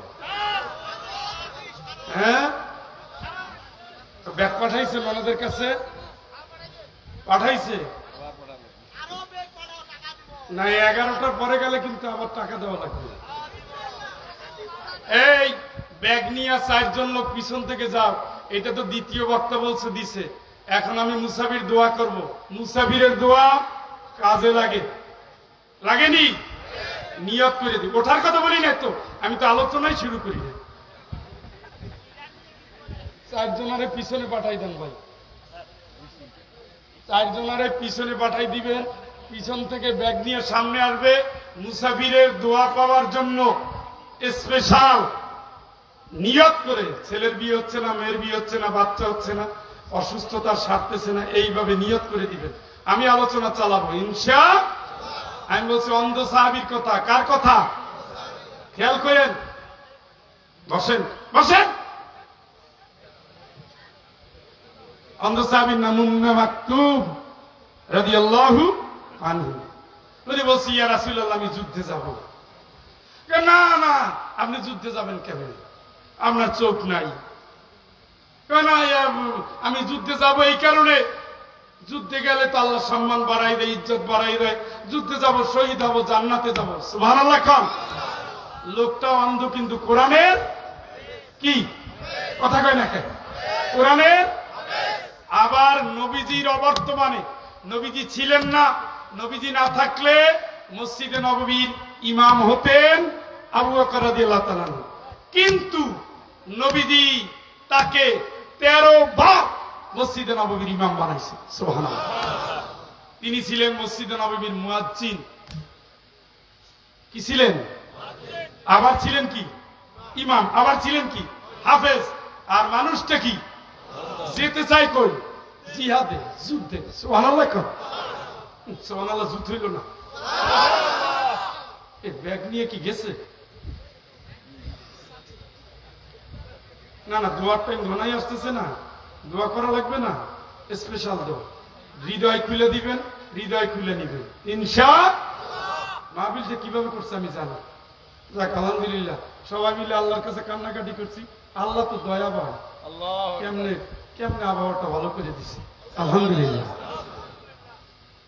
ভাইরা খেয়াল করে শুনেন, এগুলো দিয়া আপনার ইমান যাচাই করবেন। বলো না না, আপনি যেতে পারবেন না। কেন? কেন? আপনি অন্ধ মানুষ, আপনি কি মারামারি করতে পারবেন? আপনি যেতে পারবেন না। তাইলে আমার সম্মানের কি হবে? সবাই যাবে, জান্নাতে যাবে, আমার কি হবে? আল্লাহ যে ইমান, আল্লাহ যে বলেছেন যারা যুদ্ধের ময়দানে যাবে তাদের ইজ্জত গৌরব বাড়াই দিবে। কেন? আপনি যেতে পারবেন না। আওয়াজ করা ছাড়া দিতে হবে ভাই। তিনি এমন একজন সাহাবী, রাসূলুল্লাহ সাল্লাল্লাহু আলাইহি ওয়াসাল্লাম কাফেরদের নিয়ে নেতারা চলে আসছে, নেতারা অন্য দলের যারা রাসূলকে মারতে চায়, দেশ ছাড়া করতে চায়, তারা আসছে। রাসূল তাদের নিয়ে ব্যস্ত, কারণ আবু জেহেল, আবু লাহাব, উতবা, সাইবা এদের মতো নেতা পেলে তো মক্কার অবস্থা চেঞ্জ হয়ে যাবে। তিনি তাদের নিয়ে ব্যস্ত। উম্মে মাকতুম রাদিয়াল্লাহু তাআলা ওই অবস্থায় এসে বলছে, ইয়া রাসূলুল্লাহ, আল্লাহ পাক আপনারে যে জ্ঞান দিয়েছে ওখান থেকে আমার একটু দেন। এটা এমন একটা সময় বলছে, রাসূল কিন্তু খুবই বিরক্ত। বলছে, বলার আর তুমি টাইম পাও না, তুমি থাকো আমার কাছে, তুমি যে কোনো সময় তো চাইলে পারো, কিন্তু এখন যাদের নিয়ে ব্যস্ত আছি এরা একজন আসলে আমার দিনের কাজ সহজ হবে, এর ভিতরে তুমি কেন আসলে? এটা মুখে বলে না, কিন্তু মনে মনে। রাসূলুল্লাহ সাল্লাল্লাহু আলাইহি সাল্লাম কাফেরদের সাথে বৈঠক করে যখন বাইরে বের হলেন, সাথে সাথে আমার আল্লাহ অন্ধ সাহাবী উম্মে মাকতুম রাদিয়াল্লাহু তাআলা আনহুর জন্য আরশে আজিম থেকে সূরা আবাসা একটানা 16টা আয়াত নাযিল করলেন। আবাসা ওয়া তাওয়াল্লা আনজান জাআহুল আমা। চিৎকার করে বলেন আল্লাহু আকবার। 16টা আয়াত নাযিল করলেন। আয়েশা রাদিয়াল্লাহু তাআলা আনহা বলেন, এরপরে তার শান, তার মান এত বেড়ে গেল, যখনই তিনি নবীজির কাছে আসতেন নবী তার প্রয়োজন সবার আগে পূরণ করে দিতেন। এবং নবীজি শুধু পূরণ করতেন তাই না, তার বাড়িতে লেবু এবং মধুর শরবত উম্মে মাকতুম রাদিয়াল্লাহু তাআলার জন্য নির্ধারিত ছিল। চিৎকার করে বলেন আল্লাহু আকবার। সেই অন্ধ সাহাবী, সেই মসজিদে নববীর ইমাম, সেই মসজিদে নববীর মুয়াজ্জিন উম্মে মাকতুম রাদিয়াল্লাহু তাআলা বলেন, আমি যুদ্ধে যাব। আরে কি হচ্ছে এগুলো? কথা বলবেন না, কথা বলবেন না। এই এটা তো সে কাদের কাকুর মতো হয়ে যাচ্ছে। এরা কারা?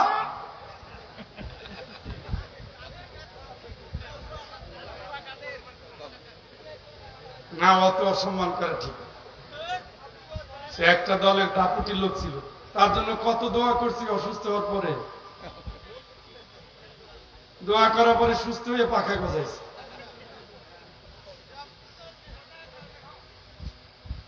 শেষ করবো আলোচনা, এলে মন দিয়ে শোনেন, বসেন। উনি কই যেতে চায়? এই যারা বলে না তারা কিন্তু খেয়াল করে না। এই দাঁড়ানো যুবকরা কোথায় যেতে চায়? এইবার ঠিক আছে। তোমাকে মতো চোখ ছিল ভাই, চৌক আছে তো তোমাকে একটু মন টন ঠিক করো। তুমি কিন্তু মুরব্বীদের বলি নাই, ওই যে হাতে এরকম বান্ধে রাখছে আমার ছাত্রর মতো ওরা। আমার মুরব্বীরা বললেন না যে তুই তাকারি শুরু করছে কেন, কিন্তু বয়স আছে। এই যে রাসূল বলে, না আপনি অন্ধ মানুষ, আপনি যেতে পারবেন না। উনি রাসূলের দরবার থেকে বের হইয়া এইভাবে হাত তুলে আল্লাহরে বলতেছে, আল্লাহ যদি আমি অন্ধ, আমি যেতেই না পারলাম, তাহলে আমার তো আয়াত নাজিল করো যে আমার অজুহাত কি, আমার তো সমস্যা না, আমি যাব। যদি যেতে না পারি তাহলে আমার সম্মান কমবে না, তুমি সেই আয়াত নাজিল করো। আল্লাহ পাক তার দোয়ার সাথে সাথে কবুল করেছে। কবুল করে বলছেন গায়রু উলিদ দারার, গায়রু উলিদ দারার। ওর ব্যাপার সারা যার অজুহাত আছে, ওনার তো অজুহাত আছে উনি কানা, ওনার তো অজুহাত আছে উনি ল্যাংড়া, ওনার তো অজুহাত আছে উনি খোড়া, ওনার তো অজুহাত আছে উনি অন্ধ। আপনি কি জবাব দিবেন আল্লাহর কাছে? ল্যাংড়া সাহাবী, ল্যাংড়া, পাও জাগাইতে পারে না, আমরা তো পাও তুলছি, লাঠি ভর দিয়ে হাঁটে। আমর ইবনে জামুহ লাঠি ভর দিয়ে হাঁটে, সে এসে বলতেছে, ইয়া রাসূলুল্লাহ আমি যুদ্ধে যাব। কয় যাই কি করবেন, আপনার তো পাওয়াই চলে না। কয় না আমি যুদ্ধে যাব, শহীদ হব, জান্নাতে যাব। সুবহানাল্লাহ। আগ্রহ দেখছেন নি? কই যেতে চায়? ওই লগি বৈঠা দিয়ে পিটায় না, এ তীর তরবারি বল্লম দিয়ে শেষ করে। পিটাইলে তো বাঁচার সম্ভাবনা থাকে, ওতে সম্ভাবনা নাই। ল্যাংড়া সাহাবী ইনি। আগে যার কথা বলছে তিনি কি অন্ধ, ইনি কি ল্যাংড়া। বেশি গরম না, খাইলে লস। সন্তান তার চারটে সন্তান, ল্যাংড়া সাহাবীর 4টে সন্তান। জুয়ান তারা সবাই বদর যুদ্ধে গেছে। এ রাসূলের কাছে গিয়ে কান্নাকাটি করে, কানা না আপনার পাও ঠিক নাই, আপনি যেতে পারবেন না। অনেক কাঁদছে, কাজ হয় না। উহুদের যুদ্ধ বলতেছি, ইয়া রাসূলুল্লাহ এবার কিন্তু আমার নেওয়াই লাগবে, কত মানুষ জান্নাতে গেছে আমি পারি নাই, আমি এবার যাব, আমি নিয়ত করছি যুদ্ধের ময়দানে যাব, লড়াই করব, শহীদ হব, জান্নাতে যাব। সুবহানাল্লাহ। এই সাহাবীর কি পাও আসেনি? ল্যাংড়া, টানতে টানতে চলে। তার 4টে সন্তান সৈনিক। সকাল থেকে সন্ধ্যা পর্যন্ত রাসূলের দরবারে, আমার অনুমতি না দিলে উঠবই না। আর কাঁদতেছে বসে। একটা মুরব্বী মানুষ যদি সারাদিন খালি ভ্যান ভ্যান করে কান্দে, ওকে নবীর সহ্য হয়? নবী এক পর্যায়ে বলে, আচ্ছা ঠিক আছে আপনি চাইয়েন। সুবহানাল্লাহ। এটা বলার পরে তার তো ভাব আলাদা। বাইরেকে কি তোমরা না বলছিলাম আমি খোড়া, আমি যুদ্ধে যাইতে পারবো না, এখন কি হইল? রাসূল তো অনুমতি দিয়ে দিল, এখন কি হইল? অনুমতি তো পাইয়ে গেলাম, এখন কি হইল? আমি তো জান্নাতে যাব, দেখি ঠেকাই কে। সুবহানাল্লাহ।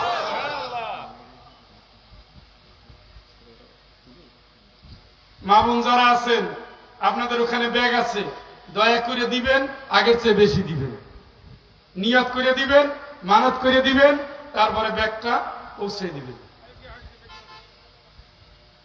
পরের বার কি দিছে না ফাঁকি দিছে? দিছে না? দিছে। শুনতেছেন তো? কথা কইল না যে এই পিছনের দুলামিয়ারা, মাশাআল্লাহ। দুলাভাই করলে তো হাত জাগে, জিজ্ঞেস করলে তো আর জাগে না। এক একটারে 2টা 3টা করে বিয়ে করে দেওয়া লাগবে।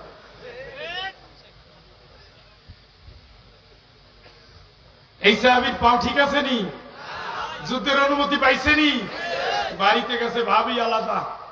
ছেলেরে কয়, কিরে তোরা না 4টে কইলি যাইতে দিবে না, আমরা যথেষ্ট, এখন কি হবে? এখন তো বাপে আগে চলে যাব, তোদের খবর কি? ঘরের ভিতরে চলে গেছে, আগামীকালকে যুদ্ধের জন্য রওনা। সুবহানাল্লাহ। আরেকবার জোরে। বড়বেলা ছেলেরা খুঁজতেছে আব্বাই কই। আব্বাই তো অন্যদিন লাঠি হাতে নিত, এবার লাঠি বাদ দিয়ে নিছে বলল। সুবহানাল্লাহ। মাথার ভিতরে হেলমেট, শরীরের ভিতরে যুদ্ধের শ্বাস, এই যে পানির পাত্র।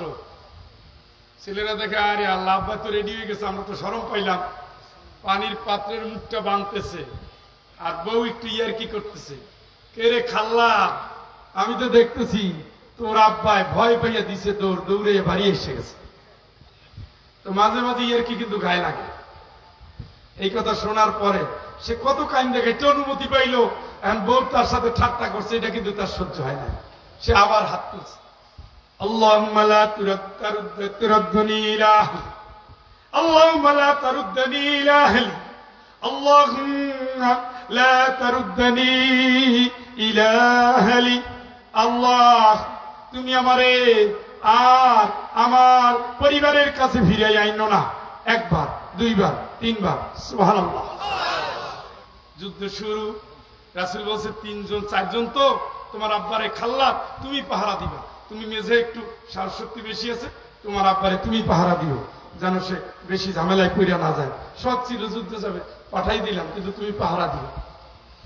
হযরত সাদ রাদিয়াল্লাহু তাআলা আনহু বলেন, পাহাড়ের উপরে দাঁড়িয়ে আমি দেখতেছি আমার ইবনে জমু কি করে। আমি দেখলাম দৌড় দিচ্ছে সে, সন্তান তার সাথে দৌড়ে পারে না। তার হাতের একটা বল্লম ছিল, বল্লমটা একটা কাফেরের কণ্ঠের উপরে আঘাত করে তিনি বলেন, আমি সফল হয়ে গেছি, আমি শাহাদাতের জন্য এসেছি, আমি জান্নাতের ঘ্রাণ পাচ্ছি, আমি শহীদ হয়ে যাব, আমি জান্নাতে চলে যাব, আমি শহীদ হয়ে যাব, আমি জান্নাতে চলে যাব। চিৎকার করে বলেন আল্লাহু আকবার। যুদ্ধ শেষ হয়ে গেল, সন্তান শহীদ, বাবা শহীদ। কোথায় আছে শহীদ? খুঁজে দেখো। খাল্লাদের মা আমর ইবনে জামুহের স্ত্রী এসেছে, 2টো উট নিয়ে এসেছে। এক উটের ভিতরে খাল্লাদের উপরে উঠানো হলো, আর এক উটের উপরে আমর ইবনে জামুহকে উঠানো হলো। উট 2 পা আগায় চলে না, আবার থেমে যায়, আবার আগায় চলে না, আবার থেমে যায়, আবার আগায় চলে না, আবার থেমে যায়। খাল্লাদের মা রাসূলের কাছে আপত্তি করলেন, ইয়া রাসূলুল্লাহ, আমার স্বামীর লাশ তো বাড়ির দিকে যাচ্ছে না। রাসূল বললেন, তোমার স্বামী বাড়ি থেকে আসার সময় কিছু বলছিল নাকি? বলছি, ইয়া রাসূলুল্লাহ, আমি একটু কি ঠাট্টা করছিলাম। তো সে আল্লাহর কাছে হাত তুলে বলছিল, আল্লাহ তুমি আমাকে আর আমার পরিবারের কাছে নিও না। আমর ইবনে জামুহের স্ত্রী খাল্লাদের মা, আল্লাহ তো তার দোয়া কবুল করে ফেলেছেন। আমি দেখছি আমর ইবনে জামুহ রেশমি পোশাক পরে জান্নাতের ভিতরে ঘোরাফেরা করছে। চিৎকার করে বলেন আল্লাহু আকবার। ওই লোকটা তো ল্যাংড়া, আপনার গতি কি? উত্তর তো দিবেন, জান্নাতে তো চলেই গেছেন, ঠ্যাং তো একটা বাকি, কবর একটা দিছেন, জান্নাত ওটা কি শ্বশুর বাড়ি গেলেই পাইয়ে গেলেন? হ্যাঁ, রক্ত দিয়ে জান্নাত কিনতে হয়, রক্ত দিয়ে কিনতে হয়। ফায়াকতুলুন ওয়া ইয়াকতালুন, মারতে হয়, মরতে হয়, জান্নাতে যেতে হয়। অতুজাহিদুনা ফি সাবিলিল্লাহ বিআমওয়ালিকুম ওয়া আনফুসিকুম, জান দিয়া মাল দিয়া আল্লাহর রাস্তায় জিহাদ করতে হয়। ইন্নাল্লাহা আশতারা মিনাল মুমিনিন, আল্লাহ ইমানদারের জান মাল কিনছে জান্নাতের বিনিময়ে। সুবহানাল্লাহ। জান্নাত দিবে আল্লাহ, জান দিবা তুমি। আল্লাহ যেভাবে বলবে সেভাবে দিবা। আমরা বলছিলাম অন্ধ সাহাবীর কথা, উম্মে মাকতুম কান্নাকাটি করে অনুমতি পায় নাই, খলিফা আবু বকর ক্ষমতায় অনুমতি নাই। না, রাসূল যেখানে রাজি হয় না, আমি এখানে রাজি নেই। বলছে, দেখেন রাসূল আমারে নেয় নাই, আপনি অন্তত একটু নেন, আপনার সাথে এতটা বছর কাটাইলাম, রাসূলের উপরে তো কথা বলা যায় না, আপনি অন্তত একটু নেন। না, এটা আমার সম্ভব না। তিনিও বিদায়। ক্ষমতায় আসলেন হযরত ওমর ফারুক রাদিয়াল্লাহু তাআলা। কাদেসিয়ার যুদ্ধ ফরমান পাঠাই দিলেন, প্রায় অর্ধ পৃথিবীর মালিক, প্রায় অর্ধ পৃথিবী। এই বিশাল পারস্যের বিরুদ্ধে লড়াই, অনেক কঠিন লড়াই। এই লড়াইয়ে যার যুদ্ধের অস্ত্র আছে অস্ত্র নিয়ে আসবা, যার অস্ত্র নাই শরীর নিয়ে আসবা, যার সামর্থ্য যা আছে অন্তত যুদ্ধে যাওয়ার মতো তাকে নিয়ে আসবা, আসতেই হবে। এই ফরমান পাওয়ার সাথে সাথে আবার ওই একই কিচ্ছা ওমর রাদিয়াল্লাহু তাআলার কাছে গিয়ে বললেন, আপনি তো সবাইরই অনুমতি দিছেন, সবাই আসবে, আমি একটা মানুষ, অনেক দিন থেকে আমার স্বপ্ন, আপনি দয়া করে এবার আমার অনুমতি দেন। না না, যেটা রাসূল দেয় না, যেটা আবু বকর রাদিয়াল্লাহু তাআলা দেয় না, আমি সেটা কেমনে দেই? না, আপনি একটু দেন, আমার একটু নিয়ত, আমি যুদ্ধে যাব, আমি শহীদ হব, আমি জান্নাতে যাব। সুবহানাল্লাহ। এবার তার চোখের পানি, করুণ মিনতি প্রয়োজন, তাকে বলছে যে ঠিক আছে আপনি যাবেন, অনুমতি দিচ্ছে। যেদিন যুদ্ধে যাবে সেদিন সিদ্ধান্ত হচ্ছে পতাকা ধরবে কে। তিনি এসে বলতেছেন যে পতাকাটা আমার কাছে দিয়ে। সুবহানাল্লাহ। পতাকাটা আমার কাছে দিয়ে। অন্ধ মানুষের কাছে পতাকা দিলে যুদ্ধ হবে? পতাকা নিয়েই তো পড়ে যাবে। কোন জায়গায় গর্ত আর কোন জায়গায় ইচ্ছে, আর কার সাথে কার ধাক্কা লাগবে। আর ইসলামী সিস্টেমে যুদ্ধের পতাকা পরা মানে পরাজয়। ওনার হাতে দেওয়া হয় নাই, দুটো বর্ণনা আছে, অধিকাংশ বর্ণনা ওনার হাতে দেওয়া হয় না, কিন্তু ওনার শখ ছিল কি যুদ্ধের পতাকা ধরবে। আবেগ বুঝেন, আবেগ বুঝেননি? ওই ওই শহীদরা কিয়ামতের ময়দানে আসবে, ওই দিন আপনি কি উত্তর দিবেন রেডি থেকে? যুদ্ধ শুরু, একদিন দুই দিন মুসলমান পারে না, তৃতীয় দিন বিজয় হবে। তার কান তো সজাগ, যুদ্ধের পতাকাওয়ালা কোন দিকে যায় সে সেদিকে যায়, কোন দিকে দৌড়ায় সেদিকে দৌড়ায়, দেখে না তো চোখে, কানে শুনে শুনে এদিক ওদিক এদিক ওদিক আওয়াজ করে, আওয়াজে পিছনে পিছনে দৌড়ায়। যুদ্ধ শেষ, মুসলমানদের বিজয়, চিৎকার করে বলেন আল্লাহু আকবার। সবাই খুঁজতেছে কোথায় গেল সে অন্ধ সাহাবী, পতাকা নিয়ে যার স্বপ্ন ছিল, কোথায় গেল দেখি না কেন। খুঁজতে শুরু করলো, গিয়ে দেখে অনেক দূরে মুসলমানদের যুদ্ধের পতাকা নিয়ে শরীরে পেঁচাইয়া একটা লোক ঘুমাইয়া রয়েছে। বলেন তো কে? আবেগ দেখছেন? কোরআনের আয়াত এমনি তার জন্য নাজিল হয়েছে, এমনি তার ব্যাপারে রাসূলকে ধমক দিছে আল্লাহ। দেখে গেল আল্লাহর প্রিয় গোলাম অন্ধ সাহাবী পতাকাটাকে নিজের শরীরে জড়িয়ে শুয়ে আছে। পতাকা খুলে দেখা গেল তার শরীরে একটা নয়, দুইটা নয়, 80টা তীর তরবারি বল্লমের আঘাত দিয়ে কাফেররা তাকে শহীদ করেছে, তবুও তিনি ইসলামের পতাকা ছাড়ে নাই। চিৎকার করে বলেন আল্লাহু আকবার। আজ যদি আমর ইবনুল জামুহের মতো শাহাদাতের তামান্না নিয়ে কোন মানুষ যুদ্ধের ময়দানে যায়, আজ যদি দিনের পথে অন্ধ সাহাবী উম্মে মাকতুমের মতো কেউ রাজপথে ঝাঁপিয়ে পড়ে, আল্লাহর কোরআন চেয়ে বলতে পারি এই জমিন, এই জমিন, এই জমিন কোনদিন বাতিলদের হাতে যাবে না, এই কোরআনের সমাজ করবে, এর পথে কেউ বাধা দিতে পারবে না। আল্লাহর জমিন এখন অপেক্ষা আছে কোরআনের শাসনের, কোরআনের শাসনের জন্য ওই সমস্ত মর্তে মুজাহিদের দরকার যারা আবু ইবনুল জামুহের মতো আর যারা অন্ধ সাহাবী উম্মে মাকতুমের মতো রক্ত দিয়ে দ্বীনের পতাকাকে তুলতে পারে। আপনারা কি রাজি আছেন?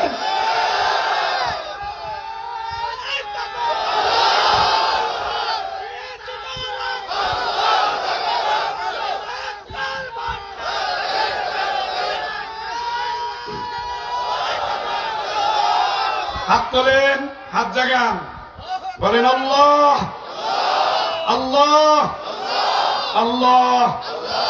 মাহে রবিউল আউয়াল মাসের শেষ তারিখে নবীর সুন্নাহ বাস্তবায়নের এই মহান মাসে তোমার দরবারে বোদা উপজেলার জেমজুট বাজারের ব্যবসায়ীদের মাহফিলে হাত তুলে ওয়াদা করছি, ওয়াদা করছি, ওয়াদা করছি, সামনে যতদিন আমাদের হায়াত বরকত দিবে, তোমাকে রব মেনে কোরআনের কর্মী হিসাবে রাসূলের আদর্শে সৈনিক হিসাবে দিন কায়েমের সংগ্রামী কর্মী হিসাবে জান দিয়ে মাল দিয়ে তোমার দিনের কালেমার পতাকা বুলন্দ করার জন্য লড়ে যাব, মরে যাব। দিনের পতাকাকে উড্ডীন করার জন্য সংগ্রামী জীবন তোমার রাহে নিবেদন করব। আল্লাহ অতীতের ভুল, অলসতা, মুনাফিকির খাসলত আমাদেরকে যেই জাহান্নামের কিনারে পৌঁছে দিয়েছে, সেখান থেকে তুমি আমাদের আজকের শপথ কবুল করে হেদায়েতের আলোতে জীবনকে রাঙিয়ে দাও। নবীর আদর্শে সৈনিক হিসেবে কবুল করো, ভুলগুলো ক্ষমা করো। আমাদের আমাদের পরিবার, আমাদের বংশধর দিনের জন্য কবুল করো। ইন্না صلاتي ونسكي ومحياي ومماتي لله رب العالمين رضيت بالله ربا وبالإسلام دينا وبمحمد صلى الله عليه وسلم نبيا اللهم تقبل منا إنك أنت السميع الدعاء آمين آمين آمين হাত নামান। এই যে হাত শুধু খাওয়ার জন্য না, অতুকাল্লিমুনা আইদিহিম, হাত দুটো কথা বলবে আল্লাহর কাছে, হাত দুটো কথা বলবে আল্লাহর কাছে।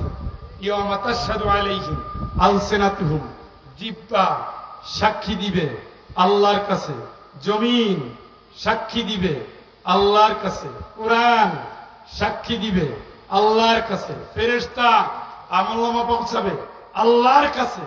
যে শপথ নিয়েছেন, রাসূলের শপথ, সাহাবীদের শপথ, এই শপথের উপরে যেন আমাদের মরণ হয়। আল্লাহ তুমি কবুল করো, আল্লাহ তুমি কবুল করো, আল্লাহ তুমি কবুল করো। আজকে আর কথা আগাবো না, অনেকগুলো কথা বললাম। মূল কথা হলো এই, দিনের পথে চলতে গিয়ে গোজামিল দেওয়া যায়, আব্দুল্লাহ বিন উবাই হওয়া যায়, উম্মে মাকতুব হওয়া যায় না। দিনের পথে চলতে গিয়ে অজুহাত তোলা যায়, কিন্তু ওই আমর ইবনুল জমু হওয়া যায় না। অন্ধ আর খোড়া মানুষ তারা সভ্যতাকে পাল্টে দিয়েছেন। বুড়া হওয়ার পরেও, মাজুর হওয়ার পরেও, অক্ষম হওয়ার পরেও সক্ষম মানুষগুলো, চোখালা মানুষগুলো, হাতপালা মানুষগুলো, কেমনে তোমরা কিয়ামতের ময়দানে রাসূলের সামনে দাঁড়াবা, সাহাবীদের সামনে দাঁড়াবা, শহীদদের সামনে দাঁড়াবা? প্রস্তুতি নাও, দিনের জন্য লড়ো, কোরআনের জন্য মরো, আল্লাহরে খুশি করো। জীবন তো একটাই, আল্লাহর জন্যই দাও, আল্লাহ যেন কবুল করে।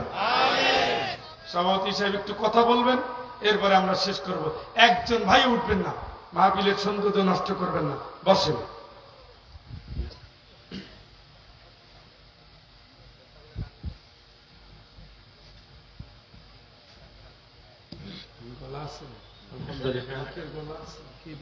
অসংখ্য ধন্যবাদ, মোবারকবাদ।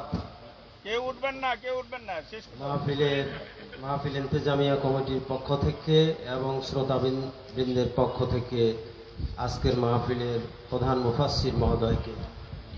এ পর্যায়ে আমাদের সামনে সংক্ষিপ্ত বক্তব্য রাখছেন আজকের এই তাফসিরুল কোরআন মাহফিলের সভাপতি, বিশিষ্ট ইসলামী চিন্তাবিদ হযরত মাওলানা মোহাম্মদ মফিজউদ্দিন সাহেব মুদ্দাজিল্লাহুল আলী। আমি হুজুরকে সংক্ষিপ্ত বক্তব্য রাখার জন্য অনুরোধ করছি। নাহমাদুহু ওয়া নুসাল্লি আলা রাসূলিহিল কারীম। মুহতারাম, আজকের এই অনুষ্ঠানের প্রধান অতিথি, সুদূর সিলেট থেকে আগত আমাদের মেহমান, কষ্ট করে এখানে এসেছেন, আপনাদের সামনে পবিত্র কোরআনের যুক্তি দিয়ে আলোচনা পেশ করেছেন। প্রতিটি কথার পৃষ্ঠে তিনি কোরআনের দলিল দিয়েছেন। সম্মানিত ভাইগণ, আমরা যারা বিবেকবান, বুদ্ধিমান আছি, আমরা দুনিয়ার সবকিছুই বুঝি। আজকের এই ওয়াজটাও কিন্তু আমরা সুন্দরভাবে বুঝেছি। আমল করার জন্য আমি সবাইকে অনুরোধ জানাবো। মেহমানের জন্য আমরা বিশেষভাবে দোয়া করতে চাই, ধন্যবাদ জ্ঞাপন করতে চাই যে আমাদের এই মাহফিলে তিনি এসেছেন এবং কথা রেখেছেন। আল্লাহ তাআলা তাকে হায়াতে তাইয়্যিবা দান